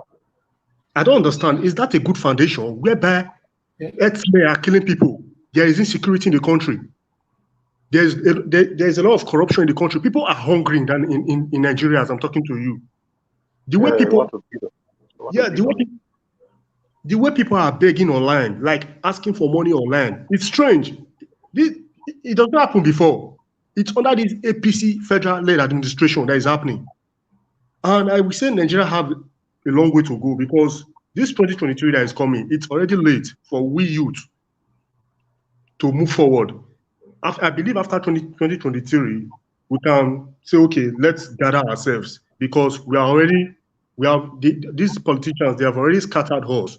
They have already used hunger in maltreating those poor masses because they know their aims. Their aims is this: okay, let's use hunger. Let's starvation just be in the land. Then when we want to contest, we will use money to bribe other people. They will collect from us because they are hungry. They need to survive. They need to live. And as I'm talking to you right now, they are planning to remove fuel subsidy. The same general, Muhammadu Buhari, who said fuel subsidy is a fraud. Now you said you want to remove fuel subsidy. These cabals, they have game plan. Their plan is this. That fuel subsidy, I know they are not going to remove it. They want to play politics with it. They want to play politics with it because a point after they must have argued everything, they will not leave it. Then after election, they will bring that same subsidy back, and they must remove that subsidy. That is just the truth. Yes, Osibanjo is a nice man. We know that, but he's surrounded by evils. He's surrounded by enemies of Nigerians. You understand me? Because the party he is right now, I don't see him to win. I don't see him to be Nigerian's president. I'm very honest with this. And the youth we have at the moment, they are not ready. They are not ready because I was opportune to meet a politician who is still young. He's under a platform of APC. So we were talking. He was in PDP before. When we were talking, he said, "My brother," he said, anywhere we money dinner, they will go enter." You can imagine that. I was surprised, and I was saying, thank you very much, my brother. We'll be coming back to you again. We are going to show some videos right now. When we talk about, thank you, Delakbo. I appreciate you. You know, Nigerians, as you all know, that many of us are already tired of these recycled politicians. You know, even in the north now, you can see a lot of people are tired of Buhari. As you know before, they're a bit sentimental, they're a bit tribalistic over who they want and all that. But at the moment, the pepper they enter our eyes, don't they enter all of their eyes. So now they are now beginning to speak a different language. So I would like us to see this video that I'm going to play right now for you guys to know even the children are already tired of this man called Buhari. Let's watch this, then we'll take it from there. Thank you.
sa na san yadda zan yi ka gane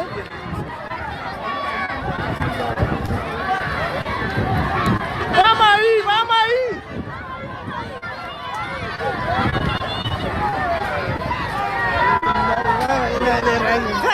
mutanen nan sun sa jama'a a masifa wallahi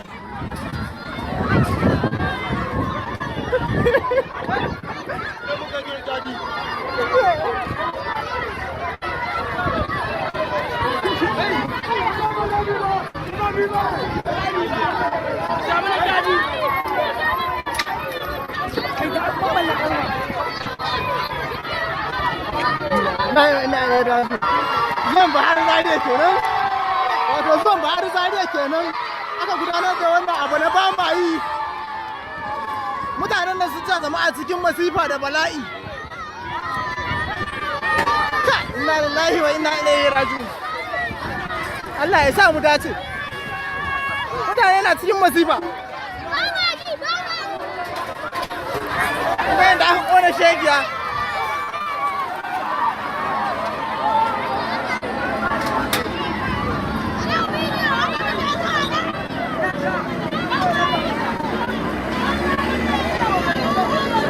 wato yanzu fasin bahar ne take ci da wuta haka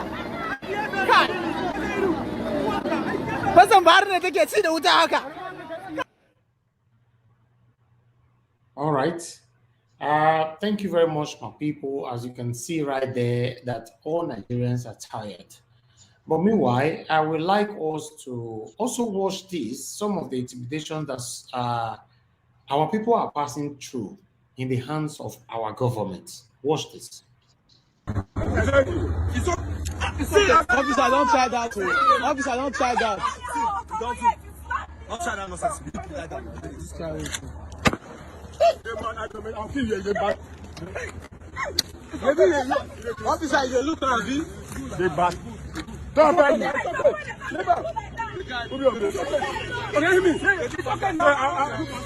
I'll come back even bad.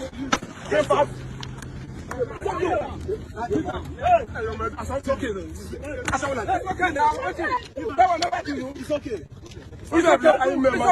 You can get the other one. You talk to them, man. You don't do that.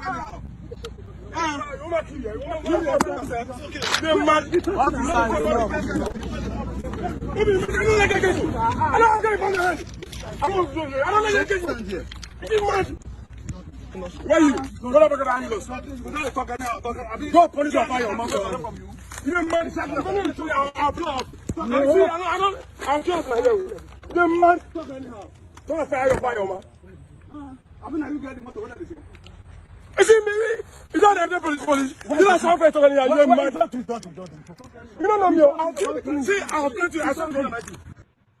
All right. These are the people that are supposed to be protecting us. They are the ones threatening us every day, tormenting us every day in Nigeria. Meanwhile, before I move on to my panelists, because I know they cannot wait to grab this, but let's listen to Dele Momodu for at least 3 minutes. Thank you, my people.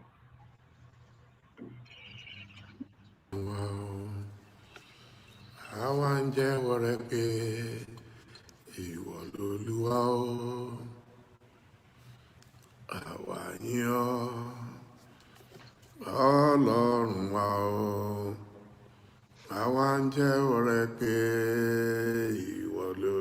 o.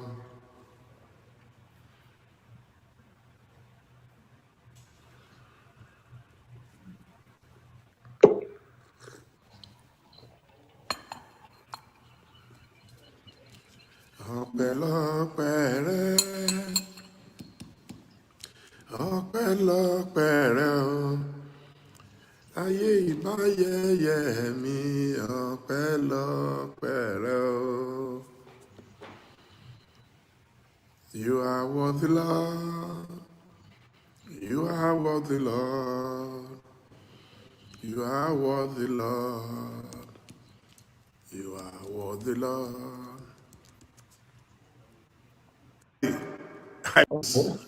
Thank you. Thank you for your effort. Thank you for your support. Wow. Thank you, the best. We shall get there. I have no doubt that we shall get it. Don't be bullied. Don't be intimidated by anybody. You know, people cannot use your own money to come and bully you, okay? You have a leader in me who will not betray that trust. You have a fresh leader. Fresh. Trust me. That's what we've been asking for. Now God has provided you with one. So I could have been in government all this while. Something could have happened along the line, but God kept me. It's not easy to make it in Nigeria without government. It's not easy. But I resisted the temptation of being in government. I tried. And God deliberately kept me for this journey. It's incredible. I can't even believe it myself. With all my contacts, I could have been a minister. I could have lobbied to be anything. But God kept me. God kept me. Oh, Facebook, keep going. Keep going. You are the best. Facebook. Over 400 and still counting. Thank you.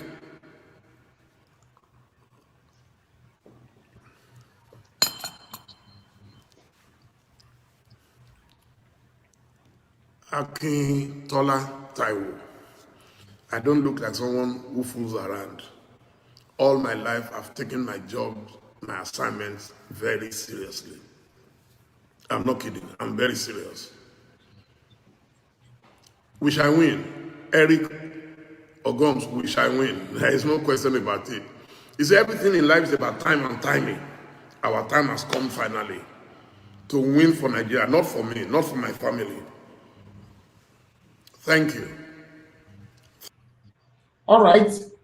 We are going to stop that right there. Thank you very much, my panelists. Let's come back again and talk about this. The reason why I actually played when Dele Momodu was singing Christian music, praying and all that, I wanted you guys to listen to that, because this, you know, he's a Christian. He could change Nigeria. Who knows? You know? So I wanted you guys to, you know, religionism and all that. Okay. Now, for some of you said before that Dele Momodu previously contested and it didn't get that much vote, and that was from the Good Comrade. I remember that he's contested this time under a big platform, which is PDP.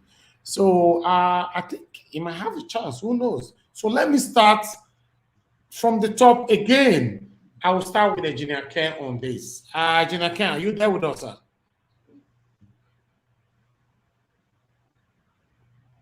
Let's see if Engineer Ken is right there with us, because a lot of people are muted and they might not be here anymore.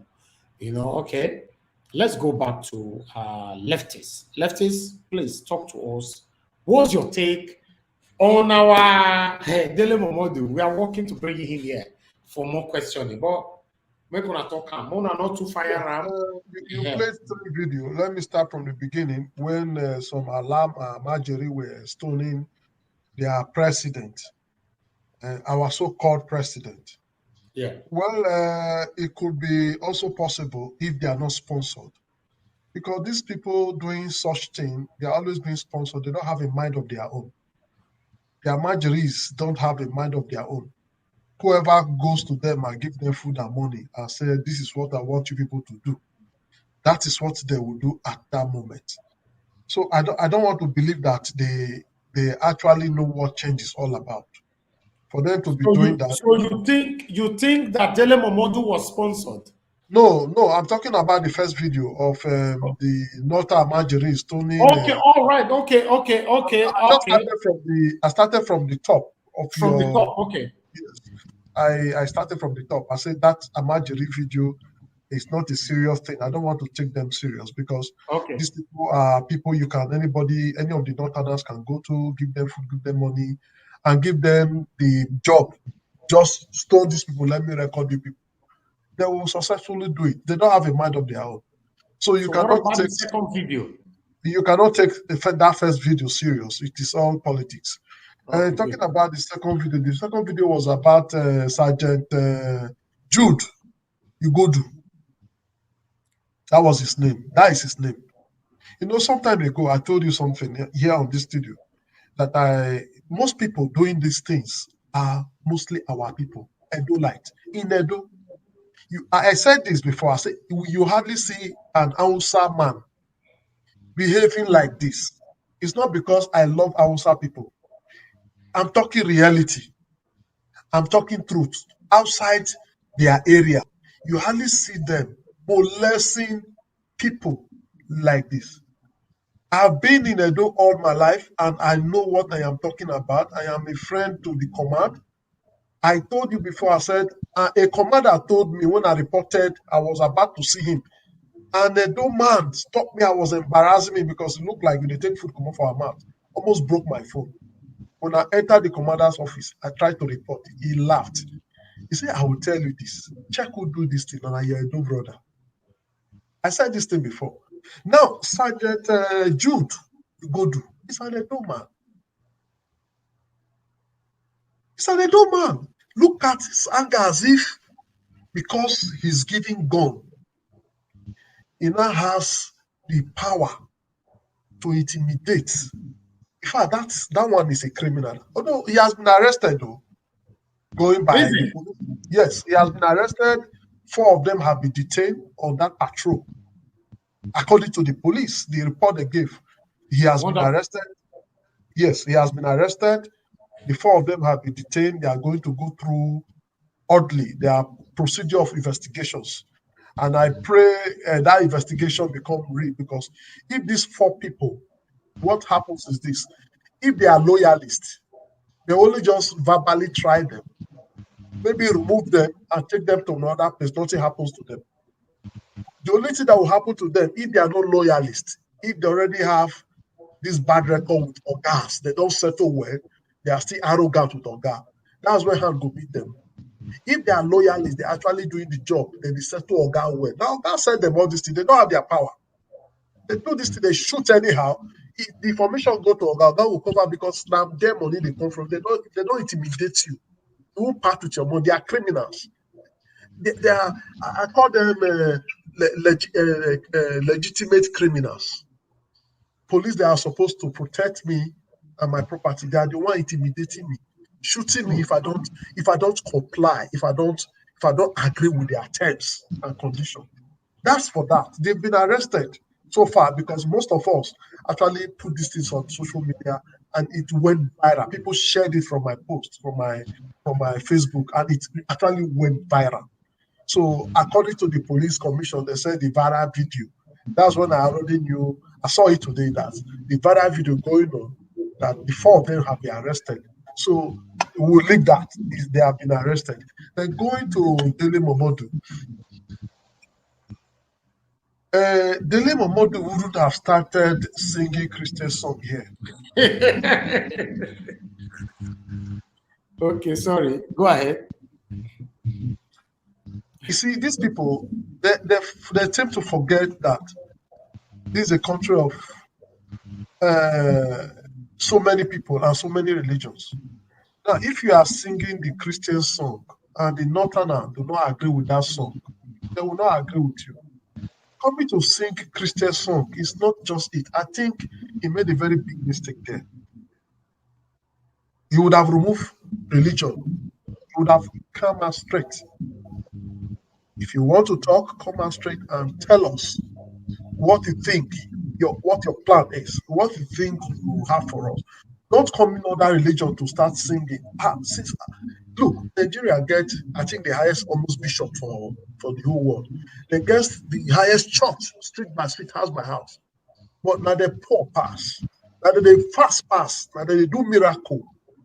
Then now they poor pass. All right, round up in 30 seconds. Now we are doing to 2 minutes. Okay, so Dele Momodu, I think he made a very big mistake there by coming with a cup of coffee to show us that he's enjoying. It doesn't show seriousness, and be coming to tell us serious things that Christianity begins singing and tell he would have been. Not you would have been. Tell us what you want to do, the effects, what you have for us. That would have been a very good one for him. But for this very video, I think I don't like this video. Thank you. All right, before I move to the next person, make una no vex. That music is sweet too. Make we hear am again small. Make una know your verse.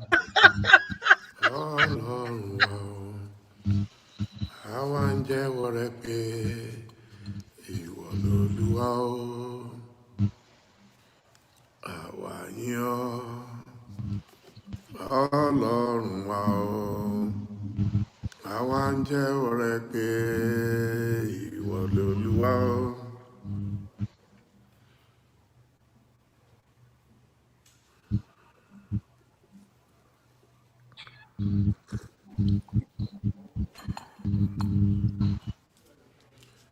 Ọpẹ́lọpẹ́ rẹ,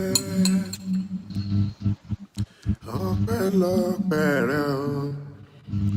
Ayé ìbáyẹyẹ mi, ọpẹ́lọpẹ́ rẹ o. You are worthy, Lord. You are worthy, Lord. You are worthy, Lord. You are worthy, Lord. Thank you. Good All right. morning, ladies and gentlemen. All right. My people, I'm sorry for that. It's just that you feel like I did church. Let me play that music again. But meanwhile, let me talk to my other. Okay, yeah, brother Nice was making noise from his background, and the Lapo noise is coming from your background. I just muted both of you. All right. Hello, Okay, let's. Naija Wash, not be me on my. No, it's not on my side. Now, brother Nice. Okay, my brother Nice. Okay, thank you, my brother. All right, let's move on. Let's talk to who's next now. Prince Collins, are you there with me? Yeah, I'm on. I Thank beg you you very have much. 2 minutes. 2 minutes. Talk about the free videos I showcased earlier on. Okay. Actually, those things that I think those things are politically they have been motivated. Like the first one that has to do with those Ahmad Didi or whatever. I'm just seeing those things that politically motivated action. And the second one, Dele Momodu, well, it's a sellable candidate, it's a good candidate, and it still has to do with the kind of politics they play there in Nigeria. You know, if he because he came before, with the way he performed, we might say it's a result of the fact that the party he came out from might be the party that is under that is I mean that is kind of low in capacity. And if he's coming out in PDP now, I'm watching at because right now they are going to go for primary. They are going to do a primary election to select because all these people they are all aspirants, right? They need to do election to select a candidate that will be that will be the flag bearer of the party. So we're gonna keep our finger crossed and see who the flag bearer of the parties are going to be. Because there's still a little long way to go right now. Because until we have a flag bearer of a party or each party, as a matter of fact, we might not be able to say this is who or whoever we are. But if we want to keep our finger crossed to back a candidate, I think we shouldn't be looking at anything if we are going to have a consensus and back somebody. If we are backing a candidate, I don't think the issue is that we must not back somebody that must win the election. The issue is what we have to offer, our intentions, and that brings me back to the area of where we are going to All right, perform. your 2 minutes is up. Please round up in 20 seconds. Okay, it's going to how we are going to participate in this present dispensation. It's not late actually. We can still participate maybe in the area of the orientation, emphasis on roles of traditional rulers and maybe religious importance in politics and all that. We must select what we are going to participate on and we'll carry it on. This one will be Nigeria Watch. So that our effort here will not be wasted. We must do something and we'll get to the grassroots. There might be handbills, messages who have these, carrying our platform and setting it down. Okay, thank you. Let me hold up for now. Thank you, my brother. Brother Nice, talk to me. Brother Nice, unmute yourself. Yeah. 2 minutes start now. Okay. About the Amajiri, all those one are just political strategies. So all those are not genuine. So about Dele Momodu, before just now I said I prefer Osinbajo. Osinbajo is the right candidate for me for now. Dele Momodu, I will still say Dele Momodu is a good man. I will not take that away from him. He's a man that have conscience. I remember when there were crises in Ghana, when the Ghanaians were locking the store of Nigeria up in Ghana. Dele Momodu was the one that spoke out for Nigerians. The man lamented about what is happening to Nigeria. That man can restore the dignity of Nigerians all over the world. Even what will happen to Nigerians in South Africa, our government did not interfere, but Dele Momodu came out and spoke about it. So that is the man that I see that is a good patriot and he can restore the dignity of Nigerians. You understand? So that is what I see about Dele Momodu. He's a good man. But for now, I think Osinbajo is the right candidate. If not, but Dele Momodu, I will not take that away from him. He's a very good man. I have no problem with his faith, even though he sings a Christian song, it's not a problem.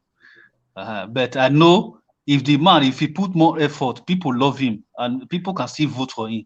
People can stand with Dele Momodu because he's a man that I've really seen that he's a man that he really loves his people and he have Nigerians at heart. So if Nigerians can really work with Dele Momodu, it's not a bad idea. You understand? That's what I want to see. Okay, thank you very much, my brother. I appreciate you. Let's see the next person that I need to bring in here. I think is going to be the good comrade. The good comrade, sir, talk to us. Yeah, may God bless us all. It's supposed to be Engineer Ken. Okay, let me give the floor for Engineer Ken. I'm a patient man today. Okay, Engineer Ken is back. Okay, Engineer Ken, please talk to us, sir. No, I've been here all through. I was just holding my cool. Let the good comrade speak. Let him speak. It's a good comrade. I'm the average comrade. So let the good comrade speak. Okay, then I'll come back to you after the good comrade. Today I'm not an average comrade. I dress like an average comrade. Okay, address you as how? The bad comrade. No, I'm just messing with you. I say average comrade, average. Okay. Since you have a good comrade, so also need to have an average comrade. All right, go ahead, the good comrade. Thank you very much, sir. Yeah, God bless you, my brothers. It's like even we in this platform, we still don't understand what we're about to go into. Presidential election is a very serious business. Thank God now, somebody just said our brother Dele Momodu have joined one of the big parties. With this big party, would they trust him enough to give him their tickets? The answer is no. We know the pretenders. We know the Nigeria, the way our democracy is structured. The person who is going to be the next president you can predict it. It's a circle of group of people. Because they've made politics so expensive to get there, to get into the office. So people like Dele Momodu, who has the goodwill, cannot get there. I don't hate him. I love him because he's a successful businessman. I love him for that. He has created employment for Nigerians and outside Nigeria. I love him for that. But he himself knows he cannot get there. So when we are talking about him, I will just be laughing. Can Dele Momodu travel around the 774 local governments and campaign around and sponsor party agents to represent him in all the polling units? About 4,800 polling units. So let's be real. I'm a realist. I don't pretend. Now moving forward now, for those the two dominant parties, APC and PDP, I don't like either of the party. But We are stuck with them. You will see there, 2024 will remind us of what I said today. It's going to be between two of them again. So we need to be setting agendas for those who they are going to eventually give their ticket to. That's the PDP and APC. And we should pray that good Nigerians should dominate both houses of assembly.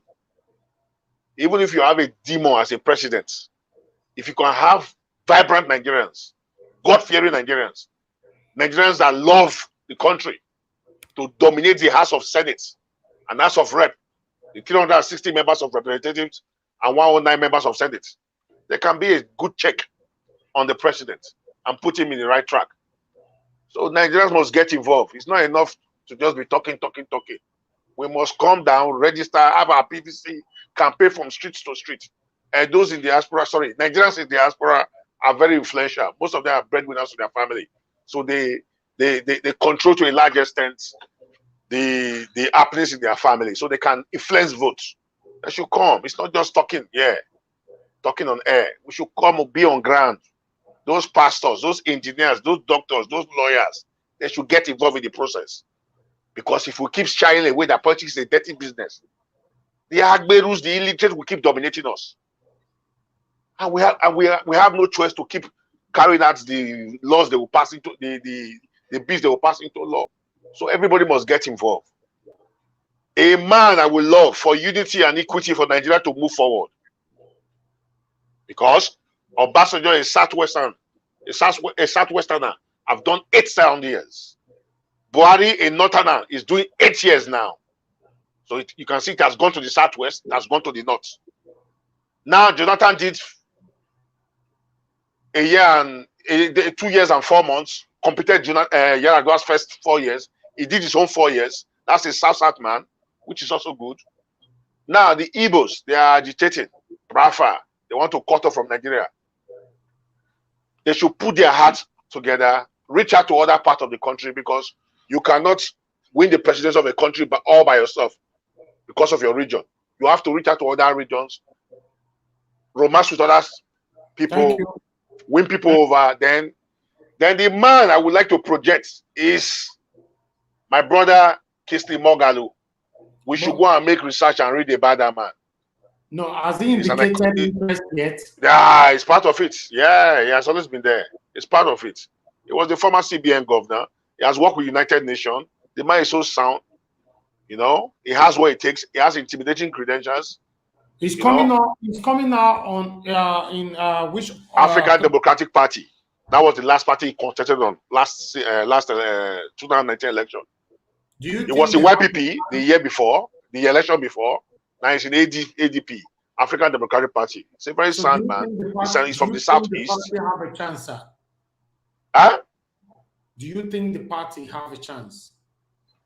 That is where with Nigerians we have a problem. Why are we always following party?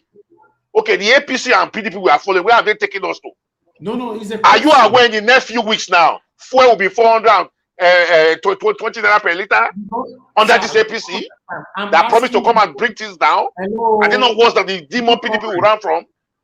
So I don't believe in party. We should look at individuals.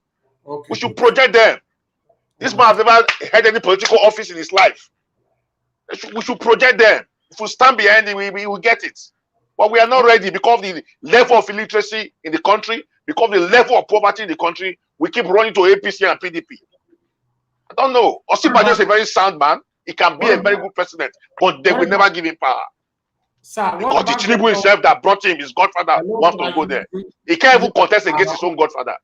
Hello. So Nigeria is, I don't know, we need prayers.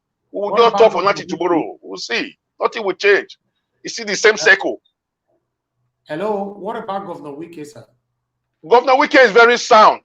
If PDP given the ticket, he's a very notable candidate that can, he's a very sound. But Wike must be smart and look for a Northerner to be his vice. If he can get a good Northerner that is very popular up north to join him, why not? I don't believe in party. So the human being that will take Nigeria to the next level is what I'm looking for. I don't believe in APC. I don't believe because they are all the same. Hold on now. Last question for you now before I move on. What about Governor? No, second to the last question. Go ahead. What about Governor Obaseki? Obaseki? Yes. Did I hear you right? Come again. No, I'm not very sure. In Kogi State or in Edo State? Governor Obaseki. How many governors? Okay, of Edo State. Yes. To go as what? President. Of no, Obaseki is sound though. Let's not. But Obaseki does not have what it takes. See, my brother, you need to win other part of the country. You need to be known. Look at Tinubu now. We are just here insulting him. The man is moving from state to state, meeting kingmakers. He's doing the job. You know, we might hate Tinubu, but he's doing what he's supposed to do. If you want to win, this is how you go about it. Let's be realistic. Yeah. Obaseki is sound, but Nigeria is not ripe enough for people like that. You understand?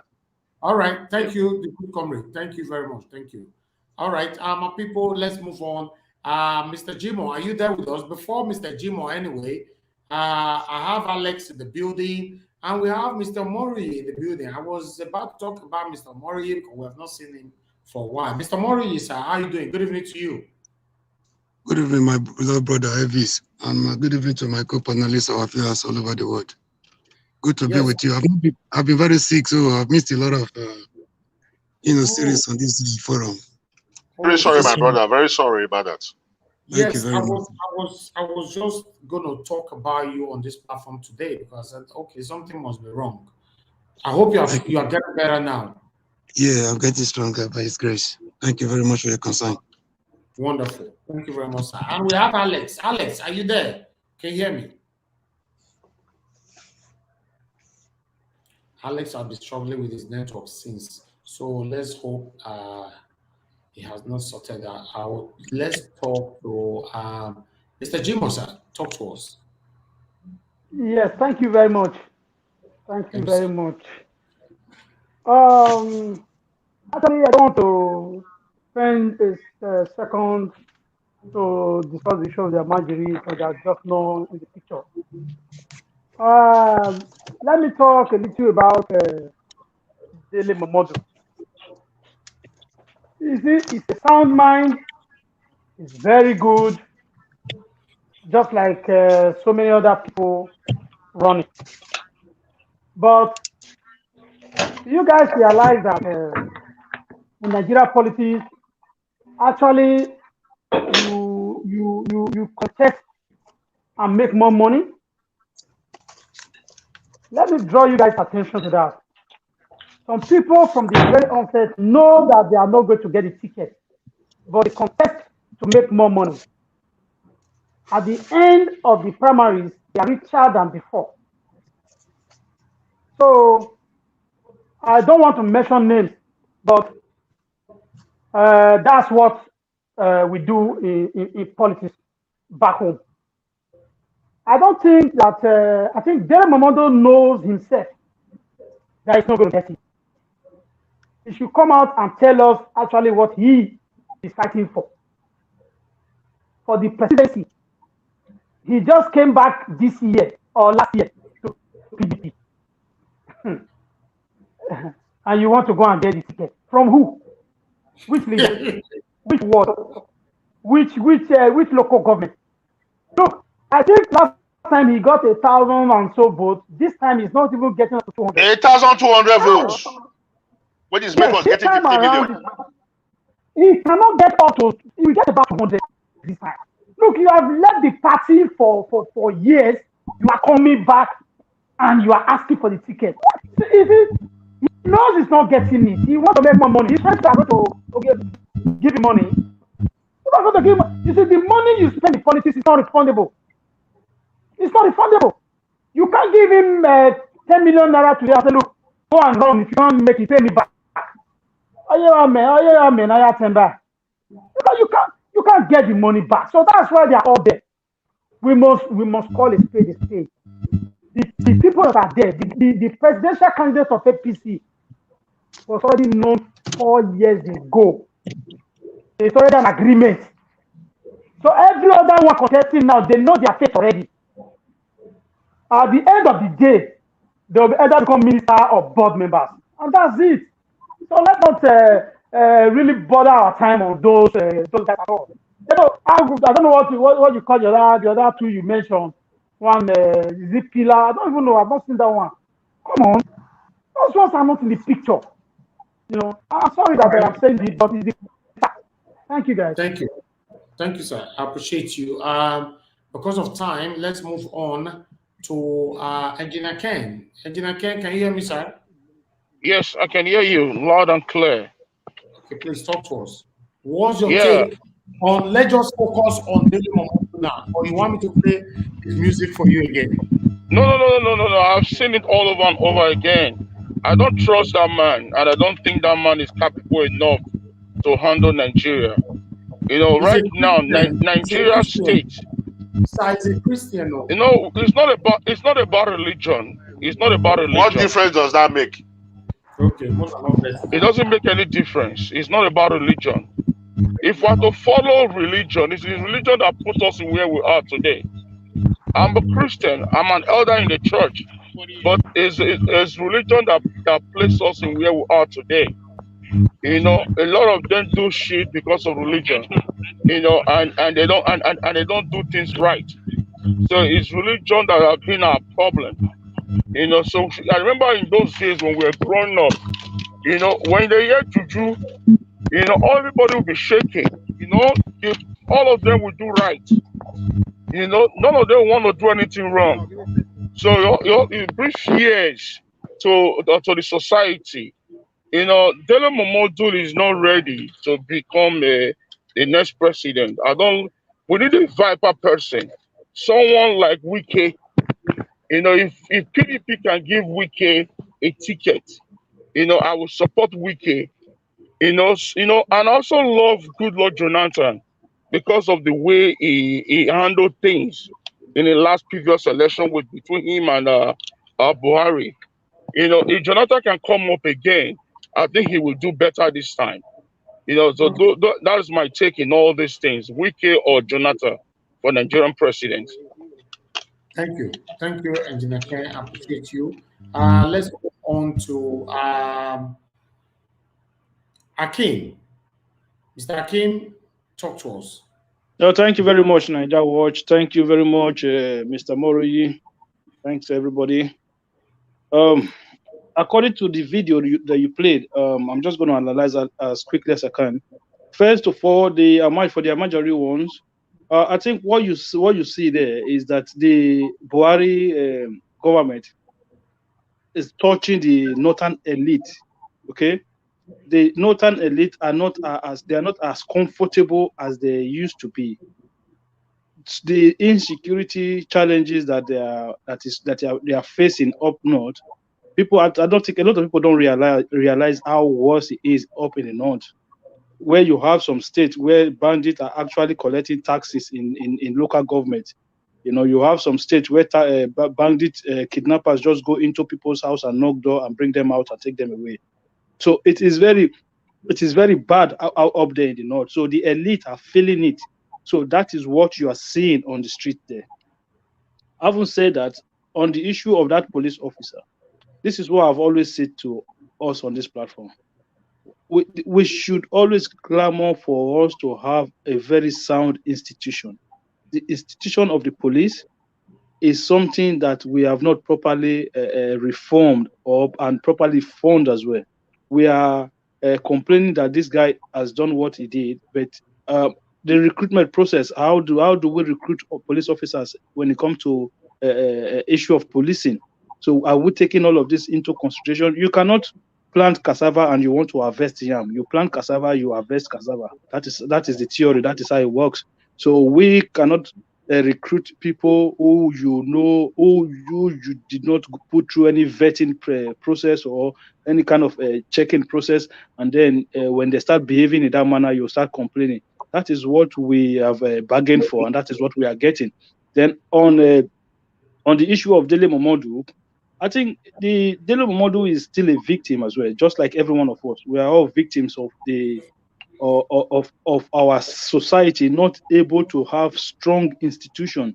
Don't forget, political parties are institutions. Okay, so if you notice what happened during Trump's primary with the Republican Party, if it was up to the elite of the Republican Party, yeah, Trump would not have won the nominee. But the voters, the Republican voters, they were the one who elected Trump to become the nominee of the Republican Party. So it didn't matter if he had any structure on ground. It didn't matter if he had the man had money, but he didn't spend his own money that much. Okay, but the system was put in place so that somebody like that could come in and be able to win the platform and contest on it. The same happened to Obama. If it was up to the Democrat elite, they preferred Hillary Clinton at the time. But the Democrat voters were the one who made the decision to elect Obama as their candidate for the presidential election. So there are a lot of things that we need to reform within our society for things to be to function the way they should. So I don't think what Dele Momodu is doing is wrong, and whether he's a Christian or Muslim, I don't really care. That's, for me, it's not an issue. So that is what I have to say on that. Thank you very much, brother. Thank you, my brother Akim. That was brief. That's what we want here. Let's go back. Mr. Najawash. Yes. Talk to Mr. us. Najawash. Yes. Hello. Can you hear me? Hello. Mr. Najawash, can you hear me? Yes. Okay. Can I just say something real quick? Okay. I don't want us to be comparing our politics with the Western world politics, because it's two different things. It's two different games. Our games are dirty and evil. Their games too are dirty, but it's not evil. When you use Obama to compare, Obama was planted. Obama was planted as an American president, not because that he merited or anything. It was because of what Bush did. Bush went to war. A lot of things took place for that 8 years. So America was bleeding. We the American citizens, we were losing our faith. I disagree with that. I disagree with that. Israel, listen, man. I was here for years when this thing was going on. I'm telling you, it's not what you read in the book. Listen to me. It's not what you read in the book. They have to bring. Hold on. Mr. Israel, let him finish now, please. Let me finish, Israel. Let me finish. The carcass of this country, the fathers of this country now went back to their drawing room. What can we do? We have to create another narrative. They have to use Kelly. They have to use Kelly to go bring Obama for a new vision and a new beginning. So that they should create a new scene that will be the first black president. The first thing, the first this, first that. And by the time they did that, the whole eyes of the United States, everybody has now left what Bush did. Bush story becomes nothing. Bush story died. Those war, everything that he did for wrong, everything went down. They ever now focus on Obama. That one is dead. It's just a minute. That one is dead. Secondly, Yes. Please stop consuming conspiracy theories. Okay? Yes, that is true. It's not conspiracy theories, my friend. It's not. Engineer Ken. I'm not even going to waste my time to start. Engineer Ken, do you want to listen to someone else? My take is this. If we are talking about Nigerian politics, let it be simple on Nigerian politics. Don't use Nigerian politics to compare the Western world. Why will you not compare it? Engineer Ken, you listen to all. You still listen. You listen. The way you are making it looks as if we are just trying. Listen, Mr. Engineer Ken, you live in a democratic society, right? If you are not like that, listen. Where the democracy exists, where the democracy started from, Mr.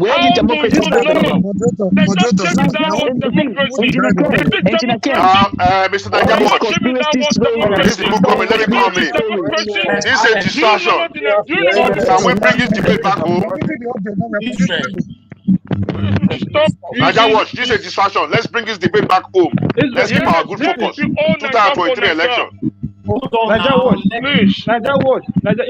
He just said something that I never said, and I just want to quickly correct him on that. I was not comparing. I was using it as a reference point. I don't know. Do you know the difference, Engineer Ken? No, I don't know the rest of reference. Please tell me. So I was didn't not go to comparing. school. I was using it as a reference point. Yeah. So That was what I was. That was what I was doing. We need to move on. We need to move on. There's too much noise. Niger Watch, please mute everybody. Thank you, Engineer Ken, for your time.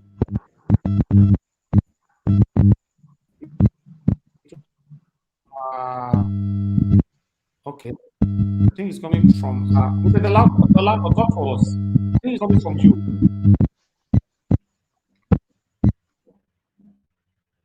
Yeah. That noise was coming from the Lakbo. I think the primary noise before is coming back again to affect. Naija Watch, quickly, let me share this. Hold on, to help us. But we have been here. We've not stopped. We've not spoke. You cannot just jump in. No, I'm talking about Israel. Talk to us, please.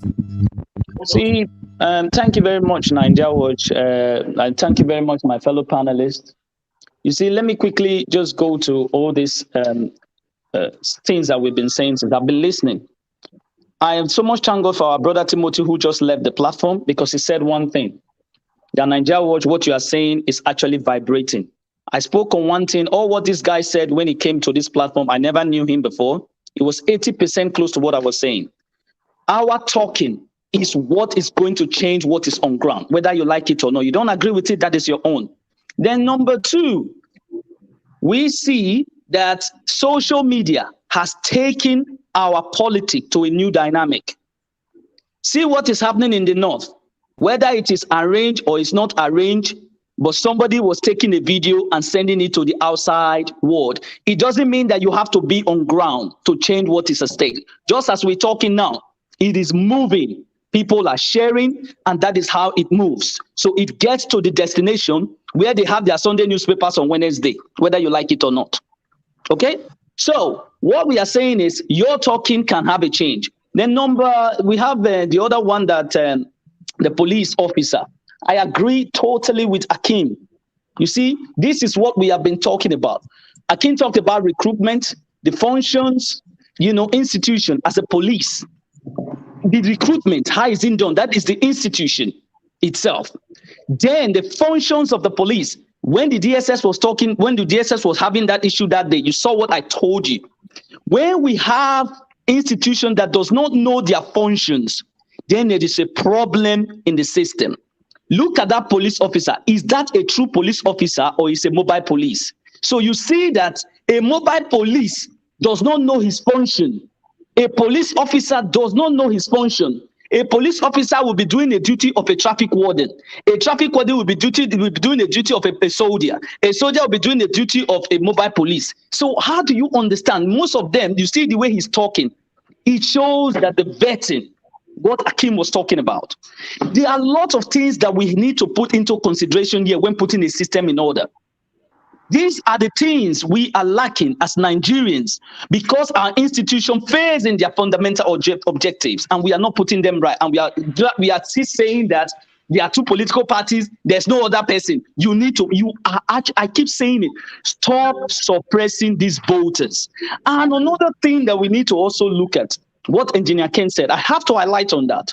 You cannot say that we cannot compare this thing with the outside world. What gave birth to democracy? Is democracy an Edo name? Is it an Igbo name? So it came from an outside world who came to colonize us, and they gave us this system to use. So why am I not going to compare it with what is happening in the United States, where the democracy actually existed? So Okay, if we're talking about something, we need to set it straight. What's your take on the video from Dele Momodu? Dele Momodu, like I said, he's just on his own, doing his own thing. Like people are saying, it's just like a businessman trying to, make his you are very work. wicked. I'm very wicked. I'm saying my own thing. I didn't say, did I say you were wicked? No, you are right. You are very correct. No, you are correct. No, Israel. What it means, I support him. You are wicked. How can you say Okay. is not doing his own thing? He's just doing his own business. What you don't understand, they are trying to. This is all. You see, when he came out just now, he was singing as if we are doing the Lord's Prayer. Israel, are you saying that Dele Momodu wants to open a church? My brother, how can a grown-up man? How can a grown-up man will sit down and start seeking, and you are saying the man is wicked? Israel, you are not being fair. I put it to you this evening. You are not fair. I didn't say he's wicked. Fair. You are the one saying he's wicked. Now I never said you are not fair. You are not fair. You are not fair, Israel. Israel, you are an APC man. Now I know where you come. Now I know where you came from. Everybody knows that I stand for every Nigerians. No, I stand for good Nigerian who.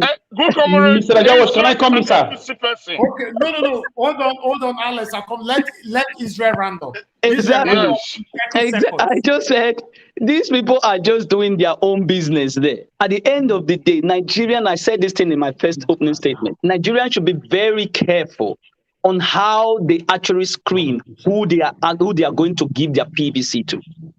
And I'm be very frank with you guys. Take a pen and paper and actually see what they intend to do if given the mandate to rule. Thank you very much. Thank you. All right, let's talk to Alex. Alex is right here with us. Alex, how are you doing? At least your network is better now, right? Yes. I'm okay. I greet everybody and the viewers around the world. I greet you. Thank you for the privilege, Mr. Najawas. I want to thank you first and foremost for the role you played in bringing peace to this land last few days. We would have been witnessing maybe a bloody war, between the DSS and the Tipper Drivers Association. Thank you for being a peacekeeper. Thank you for being a mediator. Thank you for your reportage. You deserve more recognition. I want to thank you. And I've been following the program since. I've been busy. I couldn't come and join you guys, but I know what is going on. First of all, the word democracy came from the two Greek words, demos and kratia, from Greece. It's not even an American thing. So when we are copying something, I notice a lot of hypocrisy from our comparison. We are quick to compare our system with American system in constitution and so on and so forth, but we don't compare in development, in transportation. When you sit down on those double-decker buses in UK, do you compare it to the ones that we have in Nigeria? When you turn on your lights in your diaspora countries, do you compare it with the ones we've got in Nigeria? When you take accountability in the countries where you are, you forget to compare it. When you check the social welfare, how citizens are being cared for, you forget to compare it. But in citizens' behavior, quickly we jump and say, in America, in London, in so and so country. So if you want to compare, let's do a full comparison and expose these wicked politicians who don't care about us apart from themselves. So Dele Momodu, he has rights. He's a citizen. He can contest elections, but he's not the problem. The problem is the system. I don't know how we can do it. I don't know how God will do it. I believe God has a plan for this country, Nigeria. I love Nigeria. I believe in Nigeria. I believe a set of leaders will come up that will love us, protect us from these killers, give us electricity, give us jobs. I don't know how to speak too much English. I know my needs. I know the pressing needs of my people. I live here. We all go out. Some of you are in Benin here too. So no need to calculate anything with any party. If Tinubu will come and give us light and create jobs, but I only have one thing against him. For me, he was involved in the Lekki Toll Gate killing. So that's my only issue with him. Personally, I have nothing against him. I don't support him. I don't like all this set of old leaders. So we need electricity. We need people to be engaged in businesses, in jobs, agriculture. We need security. Basically, we need entrepreneurial investment from people who are not from this country. We need investors, and investors can't come in when everywhere is rowdy. People are being killed. Everybody is selfish. Immediately, you just got some, or your friend is in government. You just change your mouth. You forget how you were before. So for me, God should give us leaders that loves us, that care about us, that can protect us, not to come and kill us, not to come and embezzle the money, borrow money from China. So if we are comparing, we should look for comparison in every area, in every ramification. Job opportunities, equality, transparency, electricity, everywhere. Not pick one or two comparisons. So that's it. That's my take. A leader that has something to offer to us. I will go for Wike. Yes, I can trust Wike with my vote. Why he's the only one I can trust right now. Why is Wike not indicating interest? He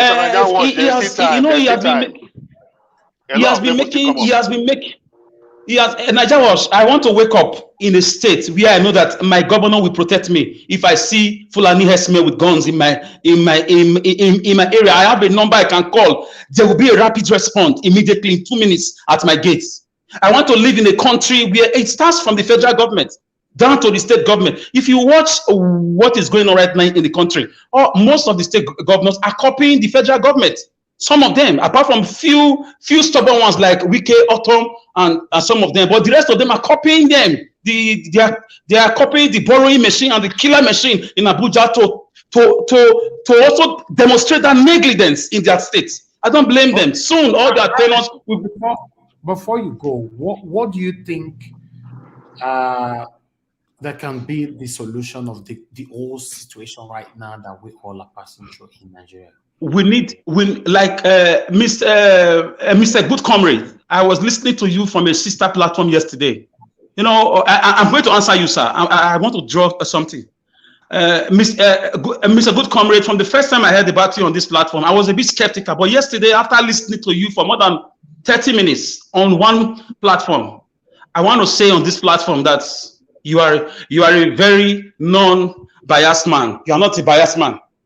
You are ruthless in your postulations. Coming back to you, sir. My inspiration comes from God. We need leaders who are ruthless in positive ways. Leaders who ruthlessly want to do the right thing, from the presidency down to the last councillor. A leader that will influence, or a set of leaders that will influence and put capital punishment on corruption, punishable by death or life imprisonment. We start from there. A leader that will say in the next 2 years, we want electricity 24 hours in the country. A leader that will reform the police system and give them a better paycheck, gadgets, invest on them, bring in people from Israel, America to train them and give them an orientation, take away the colonial police system. That police that we have is a colonial system. Check that elephant as their logo in a circle. That circle is the people. That beast is to tread on people. Go and read about it. You'll be amazed how the colonial masters formulated this police system against just to brutalize people, and our politicians got it. So we need a leader that will carry out reforms, change the system, make Nigeria for Nigerians, invest in agriculture, lock the door against dependency syndrome, borrowing money from China. Suddenly China wants to come and take over some things very soon in our country. So for me, that is just allegedly. For me, I need the only way out is to pray for leaders who are ruthless. Anybody can win. Anybody can win. I don't limit it to Tinubu.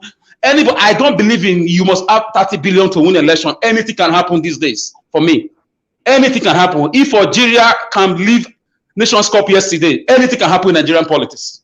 So I believe that God will bring up those people who love Nigeria, who have Nigeria in their blood, not people imported from Sudan or from wherever. We need leaders who love us.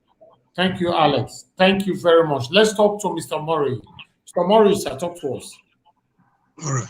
Once again, I greet every member in the house, panelists, viewers at home. And thank you, Mr. Naija Watch, for this opportunity once again. Thank you, sir. Yeah, I've missed the last 2 series. It's not something I wanted to miss ordinarily, but even when I was sick, I kept listening to each and every one of us. We came in late, but I want to come in a different way for today. I want to make a passionate appeal to the moderator, our panelists, and our viewers.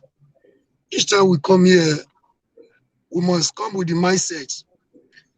We must try as much as possible to disabuse our mind from being a PDP or APC supporter, because we are victims of this corrupt system.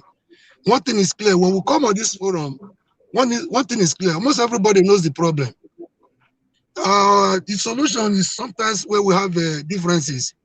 If we must make a difference, the difference between what we are doing here and the conventional media is we are not delegated here. We are not under the rules of NBC. We are free to air our opinions on this program.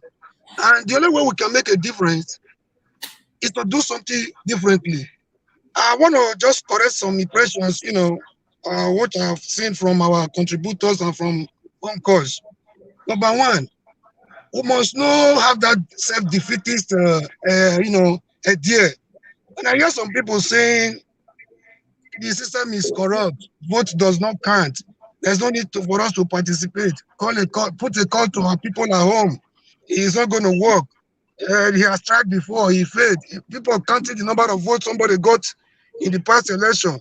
Somebody was even arguing that Obama State was an accident or something, unsubstantiated theory. We must not give up. What we are doing here is making a lot of impact. We may not be aware. Instead of waiting for the parties, you see what is happening right now.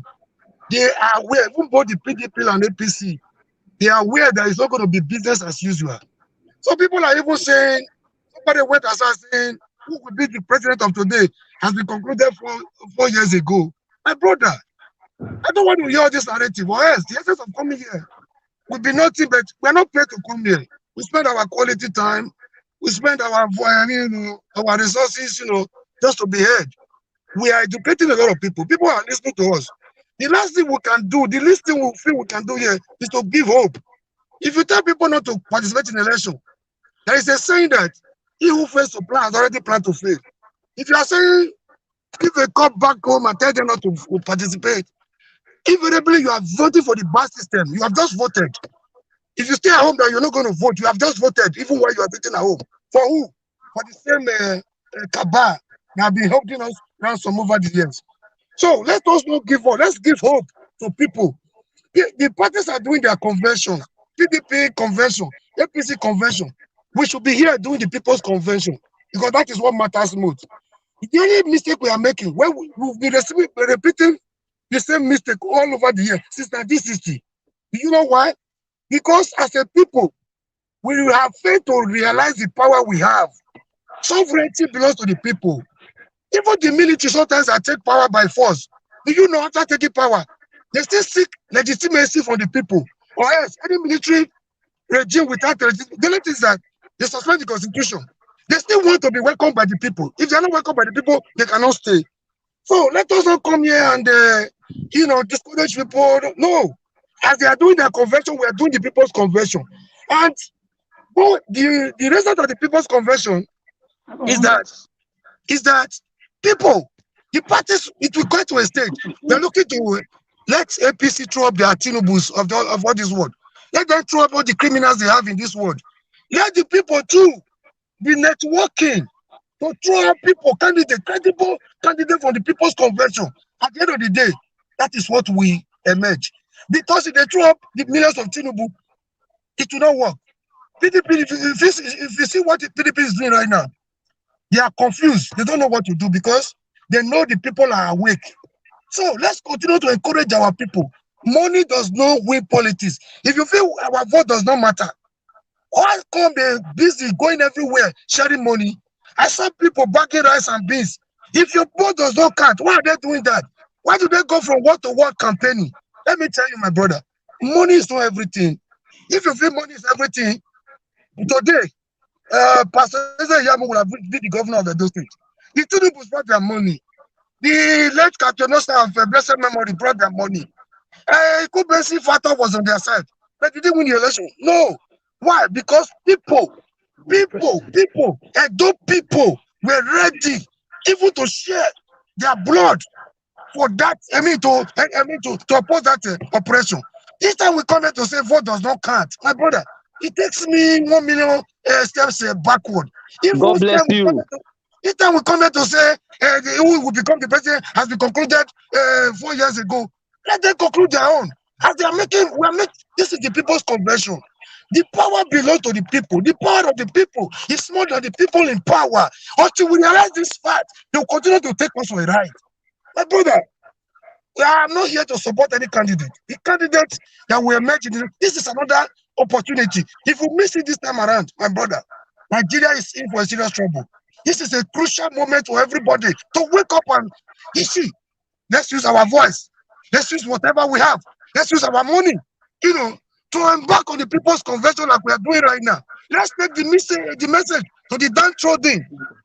Nigeria is in for a serious trouble. See, the problem we have been having in Nigeria is not even the leaders, it's we the people. We the people. American Constitution says we the people. Anything the people does not say does not stand. Until we begin to realize the power we have as a people, our leaders, our looters, our rulers will continue to take us for a ride. The people, the person we need this time around is a person with character, capacity, competence, and courage to face these rulers, these criminals headlong. This is what we need, my brother. I have a lot to say, but for the want of time, I want to stop here. If I have any other opportunity, I'll make my contribution. The least we can do is to come here, give hope. Give hope. We can do it. It is possible. I participated in an election. I know what it is. Even those, the time we participated in an election was a time when PDP, there was no opposition. We built the opposition we have today. We know what we did to bring up the ranks of Oshomole, thinking that they were people's candidate. Then when he came aboard, little to do that he was also coming to fight for his own pocket. My brother, things are changing. If people think the way election was in Nigeria in 1999, between 1999 and 2003 or 2007, during Obasanjo, my brother, we are making a mistake. Things are changing. It must not be at the same rate as what we want it to turn, but things are no longer the same. When 4 could be more than 20, when 4 people could wake up and take a governor off, when a governor could be kidnapped, things are changing. If you don't believe in a dual election, look at what happened in Anambra. It has happened in Edo, it has happened in Anambra. It will happen in presidency. My brother, sometimes we don't focus on presidency and governors alone. The major thing we need right now, we're talking of restructuring, we're talking of the corrupt system, we're talking of resource control. Do you even know this thing will not come from governors and presidents? It will come from the National Assembly. This is the one area we are not even looking at. And that is the most important factor of democracy, because that's the only difference between democracy and military coup.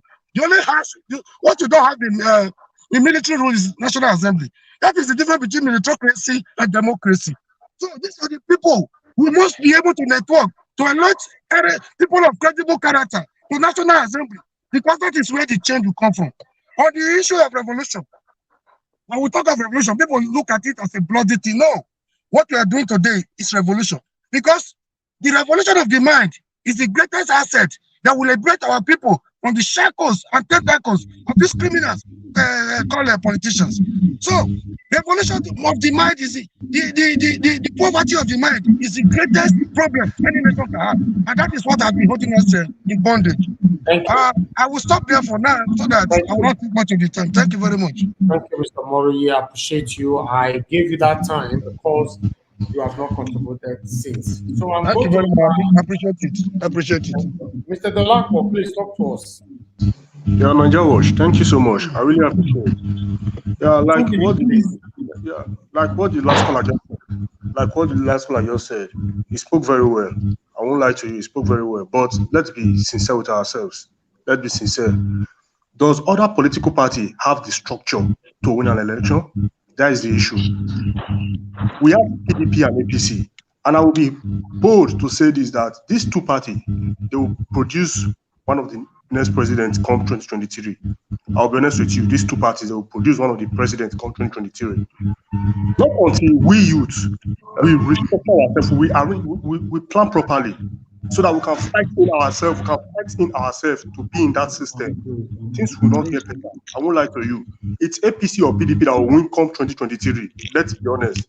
And Nigerians should learn from their mistake, from what we are going through right now under the platform of APC, with the suffering and the insecurity we have in that country, the molestation that we have in that country, the dictatorship we have in that country. Nigerians must learn from this. The hardship Nigerians are going through right now, they must learn from this. And I will speak about the police issue. We all saw what happened during the People's Association and the DSS. those things are what we shouldn't be talking about by now, because there is law that guides all society. You understand me? Hello? Yeah, go ahead. Yeah, there is law that guides whole society. If there is a law, then it means the law is not established in whole societies. It means that Nigerian law is only applicable to we, the commoners. I will use the word commoners because we don't have say. That is what they think we are right now in Nigeria. You understand me? So the elite, they feel they can ride on the citizens. So the law are only meant for the commoners, for the poor in Nigeria. So if that law still exists in Nigeria, if that law still holds itself, I believe by now we shouldn't be seeing this police brutality in Nigeria, because when they state their law, at least when a policeman shoots or a DSS shoots on any individual, at least that person should be held responsible for that incident that occurred. You understand my point? So we shouldn't be talking about police brutality by now, because we saw what happened during the EdSARS protest. That alone should tell that yes, Nigerians are waking up, and we should use that to defend our rights and against what we are going through in this country as I'm talking to you right now. So Nigerians must wake up. That's all I have to say for now. Thank you very much. All right, let's move on. We don't have enough time anymore. We have Prince Collins rejoining us again. Okay. Mr. Najawaj. All right. Mr. Mori, go ahead, sir. Yeah, please. I want to just quickly make a rebuttal to what my last panelist just said. You see, I'm not against APC or PDP. I want to make some clarification here. Good candidates can come from APC. Good candidates can also come from PDP. They can also come from any party. What I mean by people's convention is people waking up to from their slumber to tell the political parties that each time you produce the normal career politicians who have keeping us in bondage, that is not going to be business as usual. So the credible people should come from the people. When they know we are serious, they don't want to lose the election. That is why you see them now. You see PDP waking up from their slumber. This is the first time PDP is learning how to, to connect to the people. It has been, if you know whether you vote or not, we will be there. That is what they were using against us between 1999 and 2003. Today, the game is changing. They're looking for the best. So the credible people should be thrown up by the people. You should come from the people, people-oriented candidates to be accepted by APC, PDP, or whatever party. I'm not against any of them. Thank you very much. Thank you. Thank you very much. Thank you, sir. Please, excuse me, please. Just 10 seconds, please. Like the last caller, like the last caller, who is talking? Mention your name, please. I don't know who is talking. Okay, this is Ndolapo. Okay, Ndolapo. Okay, please, 1 minute. Yeah. Yes, please. The last caller that just spoke now, the last caller, I want to ask him. It should be sincere. Which candidate is he supporting? I want to know. Who is he supporting? Who is in his mind? Let me just know, please. Can I respond? Yes. Can I respond to that? Yes, 10 seconds. Just go straight to the point, sir, please. Okay. Maybe you didn't listen to me very well. I just mentioned my candidate. I said my candidate would be a candidate of character, capacity, competence, and courage. So I'm not here to canvass or to campaign for anybody. We have seen all of them we have so far. Most of them have a baggage of corruption. But I'm saying the people should decide who they want. I'm not here to campaign for anybody. I will not mention any name for now. More people will come up. When the cloud is clear, we shall know the true color of the sky. That is what I mean. All right, thank you. We have a caller here, Mr. Joseph Sunday. Good evening to you, sir. How are you doing today? Good evening, sir. We are fine over here. I thank you all for your contribution. I've been on the comment section since, listening to all the panelists. You all have spoken well. I cannot fault your opinion. You have a right to your opinion. As for those who clamored for people like Wiki to be governor, people like Momodu, I want to let you know it cannot be for now based on the political arrangement. Good luck just rule from the South, and these two persons are from South. It cannot also go back to South for the now. That is for the political arrangement. As for the PDP and APC, to me, my opinion is this: it might be reality, but it's not forced that you must agree with what I want to say now. Atiku Abubakar and Bola Tinubu, these are the people who we contest for 2023. The other political aspirant or the people that are aspiring, they are just to try their luck. They themselves know about this. Politics in presidency, I have always said to you in this platform, is not a child play. This is elephant. It's not a state election. It's a general, the whole country. If you are popular in your state, or you are popular in the south or northeast or southeast or southwest or northwest or any other region, it does not mean that you are popular in other region. You must have all the percentage required by law in all the whole region, in all the states. According to the law, it means you must win at least 24 states out of it all. And if you cannot, this means you cannot be president. Now, this requirement goes back to those who are contesting. Do they have the political will to muster this constitutional demand on the person who wants to be a president of Nigeria? That is the question. For the now, I don't think any other person have the political will except for these two persons. But Wike do, but he is not likely going to get the ticket because good luck just finished ruling from Southside. It's not supposed to be like that, but because of our political settings, that is how it is. Between the South, the North and the South, the rotation, and the Southside just rule. He can also go back to the Southside again. That is it.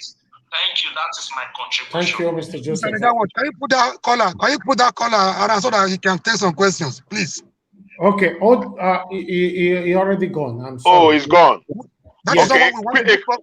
Sorry, that is not what we want in this forum. Without Tinubu, without Atiku, he's entitled to his opinion. This is not what we're doing here. This is not the Mr. Nigerian, always give us the opportunity to throw questions at the callers as well, please. Moderator, sir. You too, sometimes you can get somebody with you to moderate with you. See, some people know chemistry, some people know biology, some people know government and history. So, people that are knowledgeable on what we are saying, so that it nuisance like this, sorry to use that word on him. Sorry, I take back my word. So that this same people, these political agents, political neophytes and hallelujah boys cannot come here and mislead us. Thank you very much. All right. Thank you. Hold on, people. Israel, are you supposed to be here with us? Why calling? Yes. Because you guys drew me out. I don't know what happened. They took my seat, so I have to call in. The seat.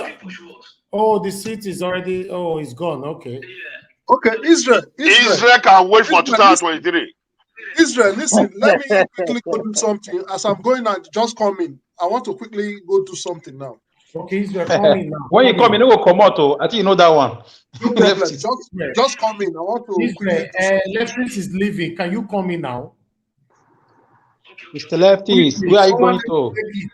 Leftis is leaving. Okay, no, Leftis. Okay, then you let me speak.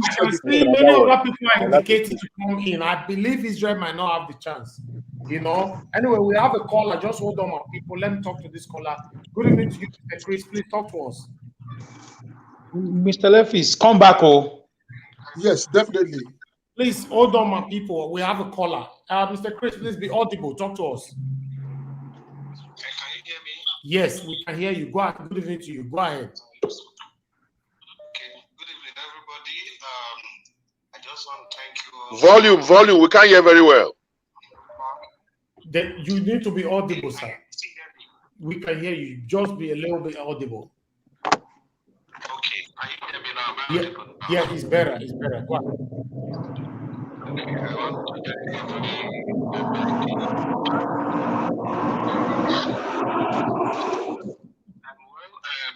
In my view, for all these candidates that you play their video, to me, I don't think any one of them qualifies to be our president.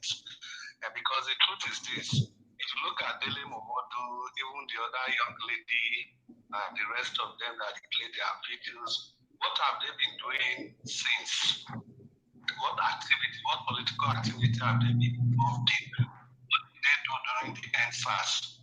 How have they protested against the killings, the Fulani killings? What about the economy? What have they said about the exchange rates, about the lopsided appointments, about the Fulani domination of the politics of Nigeria? What have they done? Is it just when it is close to election and people come out and they're expected to be voted for?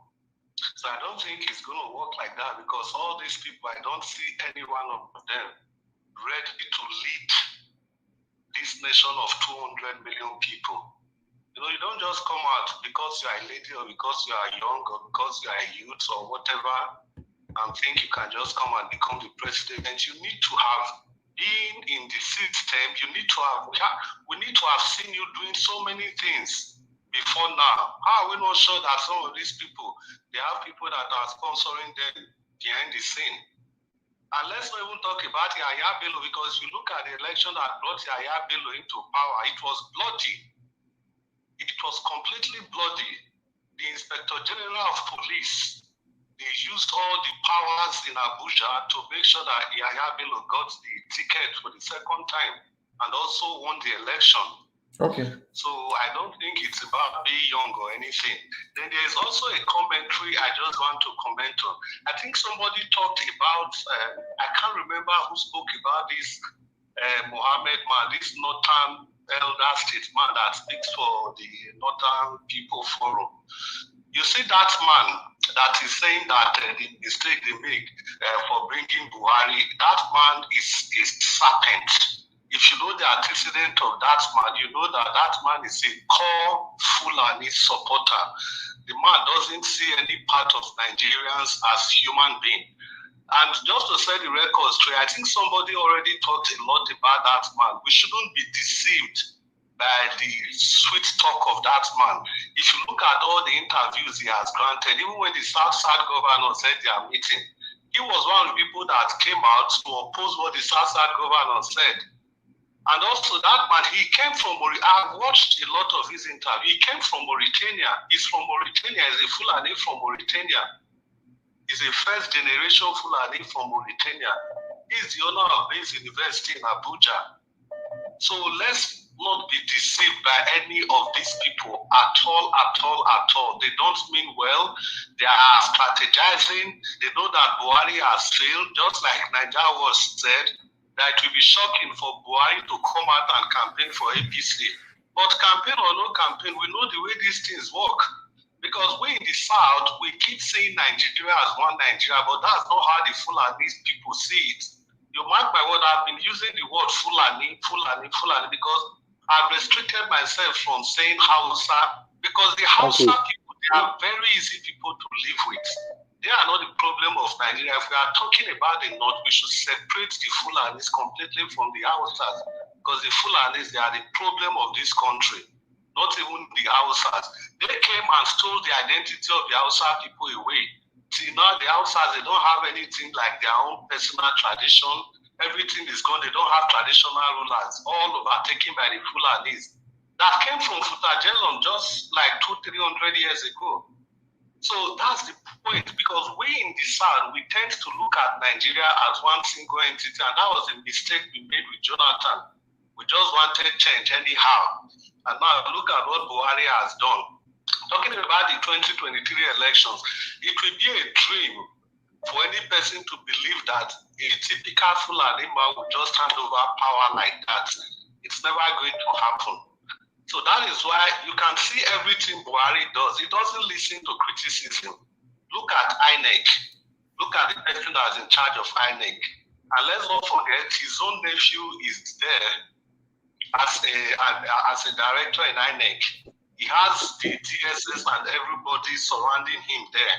So they've planned all this thing the way it is going to work for them. And talking about Osibajo, I just mentioned the DSS. I remember somebody commended Osibajo when Buhari was away. Yes, actually Osibajo, he made sure that the new DSS came in. It was even during Osibajo's time that Onogen was actually, his name was submitted because Buhari never wanted to put forward Onogen's name. He left him there. So it was when Buhari went for medical checkup that Osibajo made Onogen his Chief Justice of the Federation. But above all that, I don't still think Osibajo is fit. Who is now fit, bro? Who is now fit? I've been assigned to. Okay, hold on, caller, hold on. Somebody is asking a question. Who is that? Who's? It's College. Who is now fit? Because he's just trying to tell us this is not. So who is? You should give us names. To give us somebody that knows. Who do you think is fit to rule us now? Yeah, for everybody that has come out, I've not seen anyone, not one of them. Because let's not forget Osibajo, because you see all these laws written, they signed to all the governors. The governors who have so and so and this in Abuja, in this. It was Osibajo that he was the Chief Justice of Lagos State and did it for Tinubu. So we shouldn't forget all those as well. Those are heavy corruption allocation. My brother, that is not true. That is not true. Osibajo, if I would just make a point, no matter how good he is, you can't have Alibaba and all his friends are thieves. So you can't say you are Alibaba, you are the same. Mr. Naija Watch, can I quickly just talk to this caller, please? No, I don't want to say I want to correct him. Akim, go ahead. Yeah, Mr. Caller, sorry to come in here. Osinbajo was the Chief Justice of the state, like the Attorney General of Lagos State. It was not in the House of Assembly. It is State House of Assembly that passes law that gives ex-governors all the leverages that they enjoy when they leave office. If you remember, when Oshomole was living at those state governor's house, Edo State House of Assembly passed the law to give Oshomole house here, car there, money here, house here. As an AG of the state, he has absolutely no power to do that at all. That's what I just want to say. God bless you, my brother. That's the reason I removed comrade from my name and I moved to the good comrade because of that singular action for Shomole. He kept mute. Mr. Najawash, can I come in, sir? Yes. No, hold on, please.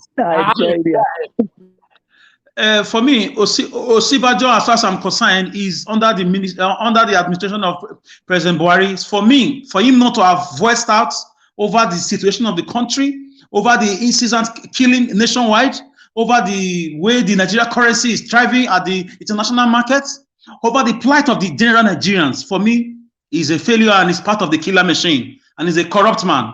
Either he's supposed to voice out or resign. Yes, or so he's part of the corruption. He should not show himself again after next year. He should just go to his house and sit down. It's part of it. He should go and enjoy his loot if the next administration will not probe him and send him to jail. Thank you. That's it. Oh yeah, caller, please respond in 1 minute. Let's move on. I'll talk to another person. I think my response has already been captured by the last person that spoke. Now, apart from Osibajo not speaking out, he is going about defending what is happening in this administration, and that's for that. Then for the Lagos states, even if he doesn't, as at then he didn't have the power to stop the House of Assembly, but what did he do? What did he advise the governor to do? What's on record at home? The House of Assembly has passed this, but the person that should advise the governor before signing that bill, what did he tell the governor to do? Which record? Where can we see that he told the governor not to sign because it's not good? Nowhere. Just like the way he's doing now in Buhari's government, it's the same way he was doing with Tinubu. So the last caller just summarized everything. You can't be an Alibaba and all your 40 friends are thieves. And you are Alibaba, you are only decent. It's not possible. He's part of this Buhari's government. It's not that Osibajo is not only speaking out, but he's going about defending everything that's happening in this government. So that's just my take. So for now, I've not seen any person out of all of them that can lead this country. Thank you very much for the opportunity to speak. Thank you. Let's wait for AJ Gabriel. All right, my people. Everyone needs to contribute.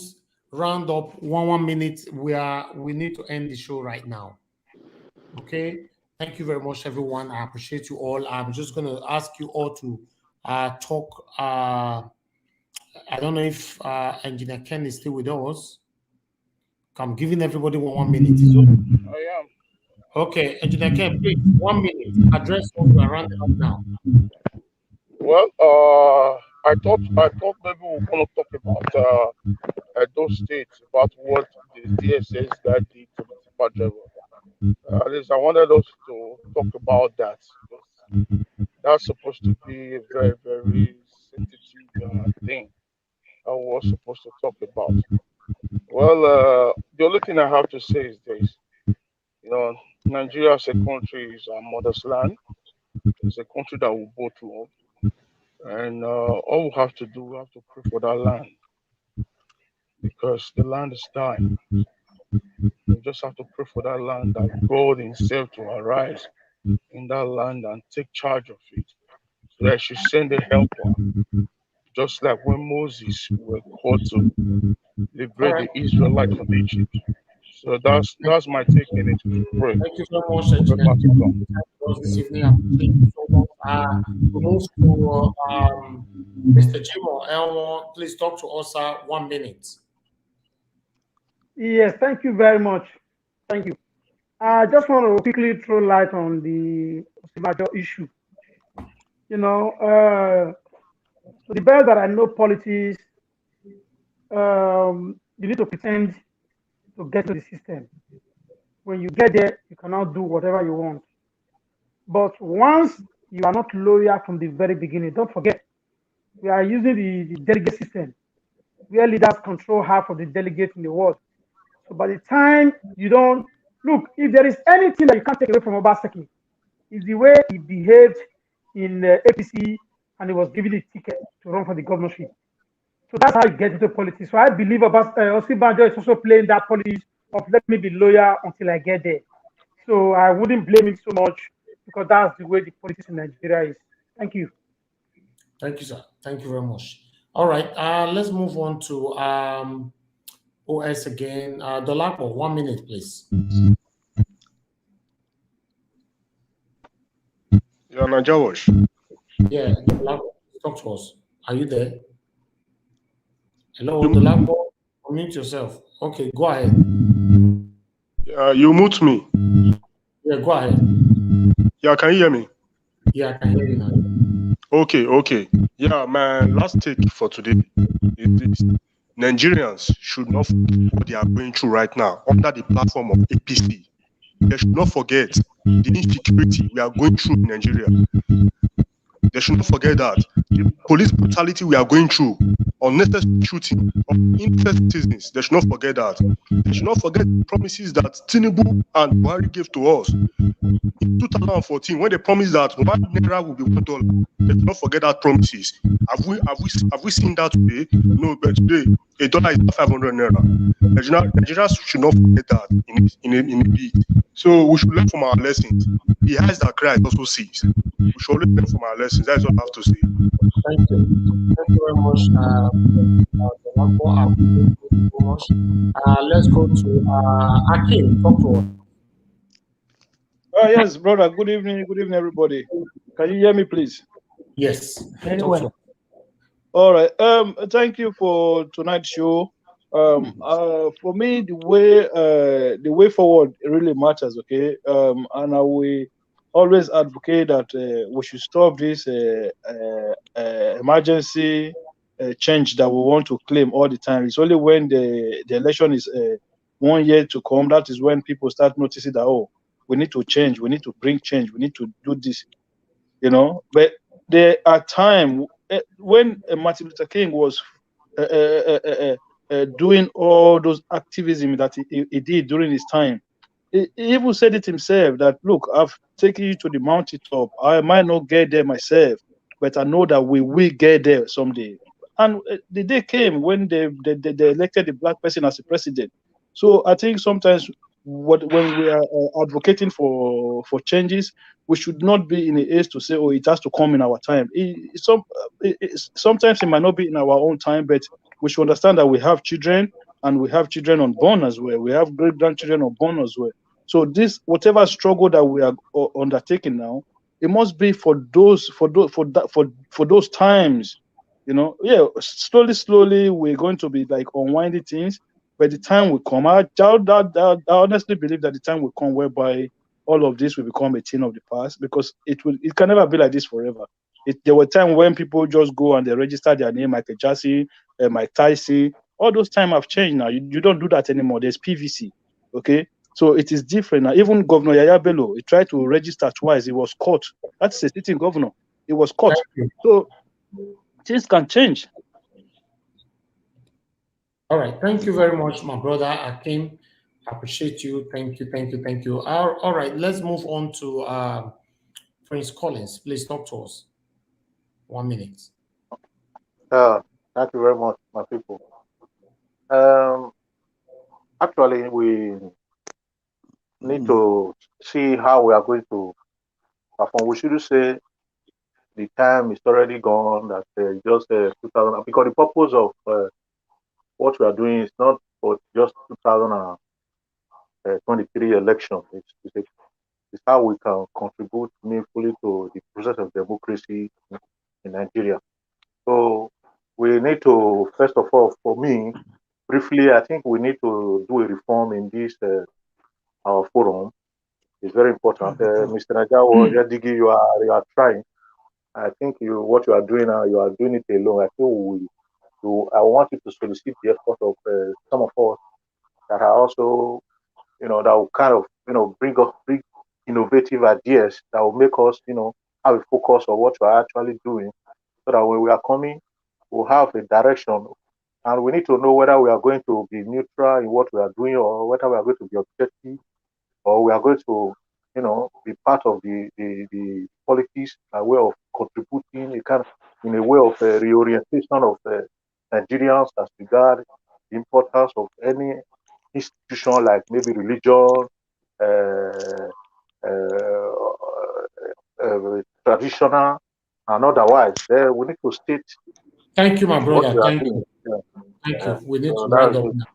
Thank you very much. I really much. appreciate you. Thank you. Alex, talk to us. 1 minute. Yes, thank you. Yeah. Thank you. I want to continue from where Mr. Akim stopped.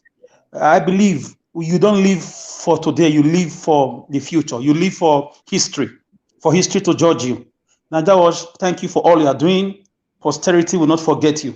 So I believe that God one day will raise leaders, even if it's not in our time. Leaders that will fix this country, this mess, this jamboree we call governance, from the councillorship to the presidency. It's all a mess for me. So mind you, my dad's brother was a two-time local government chairman under Lucky Benedion, and a one-time commissioner under this governor. So when I speak against politicians, I'm an insider. So by blood, So I hope that a decent and a honest and transparent set of leaders, men and women who are really patriotic, that will change the system, give us electricity, security, identity, database, water to drink, education, jobs. This is how to run a country. Not when your person is in government, you think you are okay right now. You leave the others alone. That's not governance. So for me, I hope God brings leaders on board that will change this mess. Thank you very much. Thank you, my brother. I appreciate you. Okay, let's talk to Israel, please. 1 minute. Thank you very much, Niger Wash. Also, my fellow panelist. My take on this: Nigerians, please don't be intimidated. Nigerians, we believe on hope. Don't let other people tell you we have billions, or it's a child's play. If it's a child's play, let us play it as well. So we should be determined.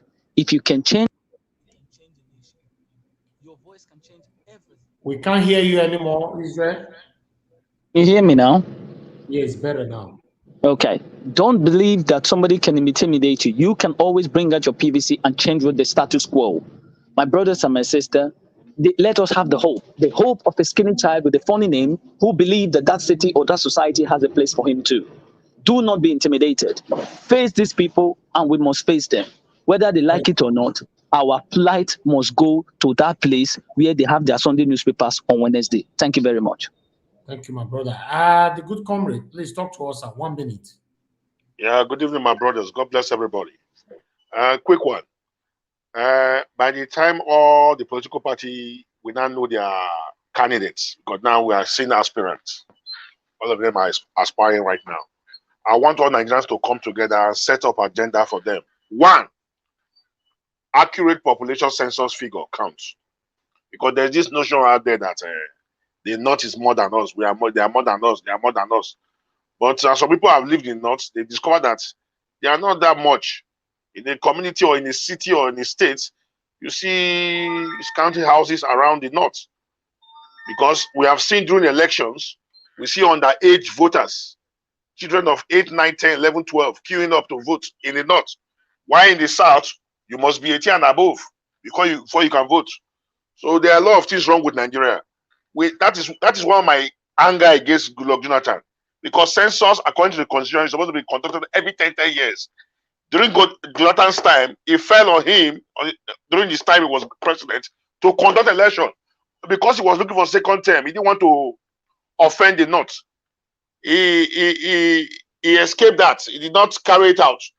We need to get accurate figures. Because we can't have some states in the North having 40 local governments, while some states in the South having just 18 local governments. So we need to, database, very important, moving forward. Then for the presidential election, aspirant and candidates, I pray God should touch our hearts. We should vote our conscience. I wish we can kick PDP and APC out and bring a neutral person we don't even know. I prefer a neutral person to fail us than the old cargos. But Nigeria, we are not ready yet for change. If we are ready, I will know. We are not ready. We are enjoying them because we waited for 4 years. We are seeing faces of aspirants now. They've been silent. When there was NSAS protest, they never came out. When governors went to hide palliative for citizens, they never came out to talk. But when it's election year, you see them trooping out. They are all pretenders. We know them. Anyway, may God bless everybody. Let me stop here for now. Thank you very much. I appreciate you. Thank you, everyone. I really appreciate every one of you. There's a caller that I've been calling us since. I'm sorry, my people, before we go, I'd like us to talk to this caller.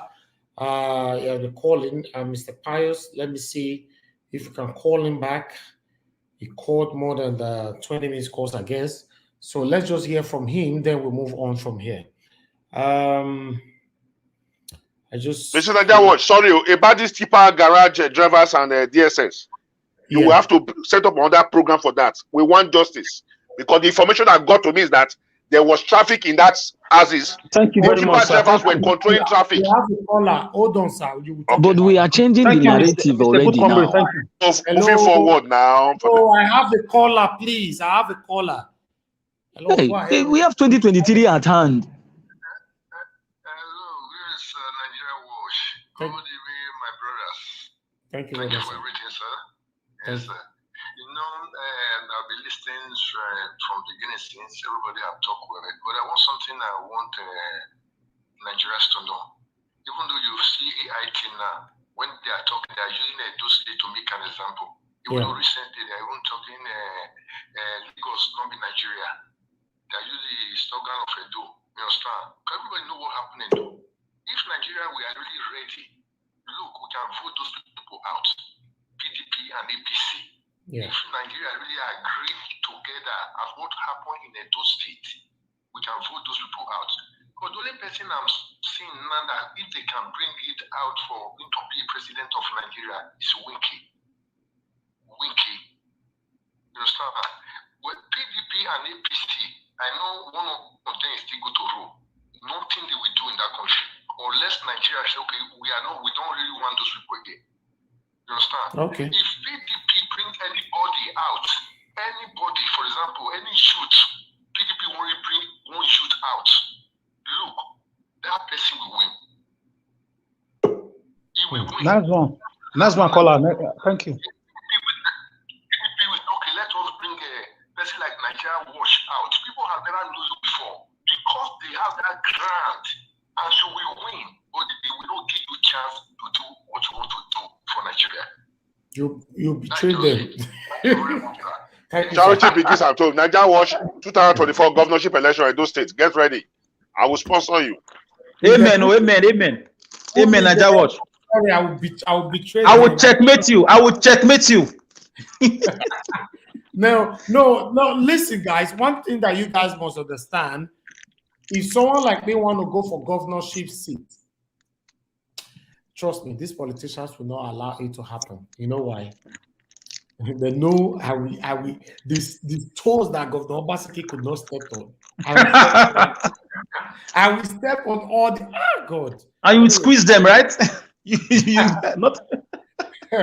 Anyway, fingers crossed. To me, if you ask me, all the people I'm seeing right now, I'm not convinced at all. That's my take. Before I allow you guys to go, all the people indicating interest right now, both the youth, both the go and read about Kingsley Moghalu. You will change your decision. You know, so there's nothing about Kingsley Moghalu, man. There's nothing about him. We're not talking about people's certificate, you know. We're talking about ideas. We're not talking about your certificate. We're talking about ideas. Yeah. What ideas? The last time that is why I want you to go and read about him. If I'm to talk about him, this program will be enough. I don't think you can just say there is nothing about Moghalu.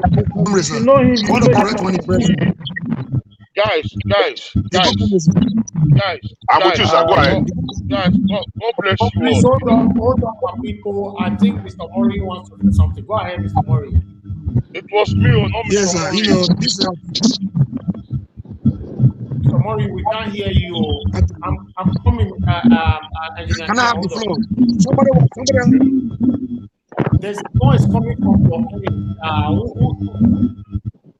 Mute that person, please. I think it's Engineer Ken. Engineer Ken, there's noise coming from your Yes, Engineer Ken. All right. I don't know. Let me see. All right, Mr. Mori, you talk to us. Mr. Mori, you are not speaking. Unmute yourself now. We don't have time anymore. Hello. Mr. Mori, are you there? Yeah, I'm sorry about that. Please. I'm here, sir. Go ahead. I'm go here. ahead. 1 minute. Go ahead. Can you hear me? Yes. Very well. Okay. I want to correct one impression. There was something Igu Comrade said. Moghalu was never he was never a president of the central bank. No, deputy governor of central bank. He was a deputy governor of central bank. Yes. Yeah. When in your earlier submission, you said the governor. So, and again, I have nothing against Moghalu. He has a wonderful credentials. And again, on a very last note, I already apologized to the caller that came in and I used some, dirty words. I take my words back. Yeah, I apologize. You did it immediately. And what I was trying to say, put across is that we are not here. We are tired of the old system. We are tired of if not for Atiku, if not for Bola Tinubu, if not for those things, we cannot move forward. This is the message I'm trying to put across our people. Thank you, sir. And again. Round up, please, sir. You have 20 seconds. We need to end it. I'm writing up right now. I want us to always, preach hope. It's possible. I was in a secondary school. I attended an Association Catholic College, Irua. The food we were given in hostel was worthless. The principal felt. All right. He was the son of destroyer. He was a prince. Nothing could happen to him. But with the little people, nothing is impossible for people that are determined to make a change. Thank you very much. All right. Thank you. Thank you, my people. Can we just move on now? I appreciate you all. I know everybody still wants to say something. Mr. Alex should lead us in prayer. Closing prayer, please. No. Sir, you have to lead us in prayer night. So it has to be in Benin language because it has to. We have to also tell you that. No. If I pray, you will laugh for the next 4 hours. No, let's you can pray. We are going to listen to you now. You pray in Benin language. Mr. Alex, lead us in prayers. No. Alex, do you agree on that? No, I will pray yes. 2023. Let me choose. Don't worry. I will choose Mr. Jimo. I don't want to lead us in prayer. Mr. Jimo has said it before. He has also prayed before. It doesn't matter. This is not politics. No, sir, this is prayer. Sir, you pray for us. You cannot be saying we this should pray. This is prayer. This is not politics. This is not politics. Let's also do it. The good comrade will pray for us. Don't worry. Good.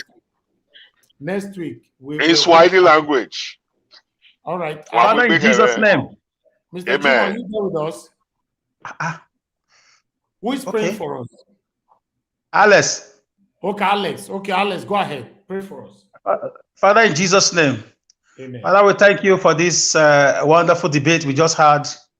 Thank you. We are all trying to move our state, our country forward. Give us leaders that will not embezzle our money again. Leaders that will fix electricity. Bring schools to our children. Build hospitals for us. Create database. Stop borrowing money from China. Leaders that will be accountable. Leaders that will bring laws, that will put capital punishments on corruption. This we ask in Jesus' name we pray. I say amen, everybody.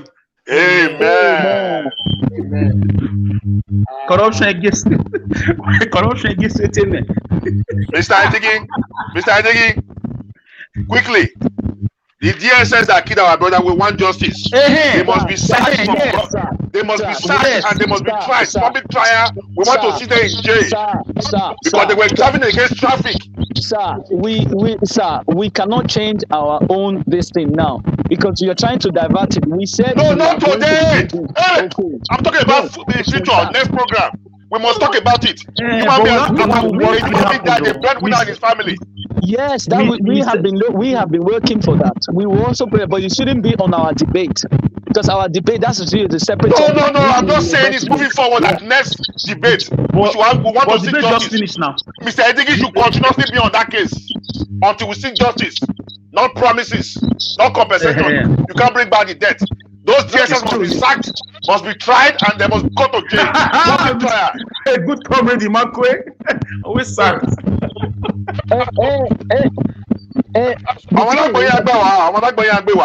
Breadwinner of his family. A good comrade, Lao will calm down. A governor we are about him. A governor no for next 2 years. May God bless you all, my brothers. Thank you, guys. God bless you all, man. I love you guys. We need more of this. Edo must Mr. Najawa, thank you for all the effort, man. Thank you. You deserve award. Thank you. One love. Thank you. Unity. Good night, my people. I appreciate every one of you. Now God bless you. May God bless our listeners as well. And I want to appreciate everyone on the comment section. Thank you very much for your time with us. I can see you guys have been so active with your participation. Thank you very much. We cannot do this alone. Let us all continue to join head together to pile up this dream, for a better leaders prospectively. Hopefully, by God's grace, this person will come. Who knows? Maybe this is our time. This 2023 now, the rightful person will be chosen, and God will anoint that person, and by God's grace, the person will become the president of Nigeria. Who knows? You never know. For me, when I'm not very, if you ask me, say Nigeria, what you must choose, now Governor we came in the shoes.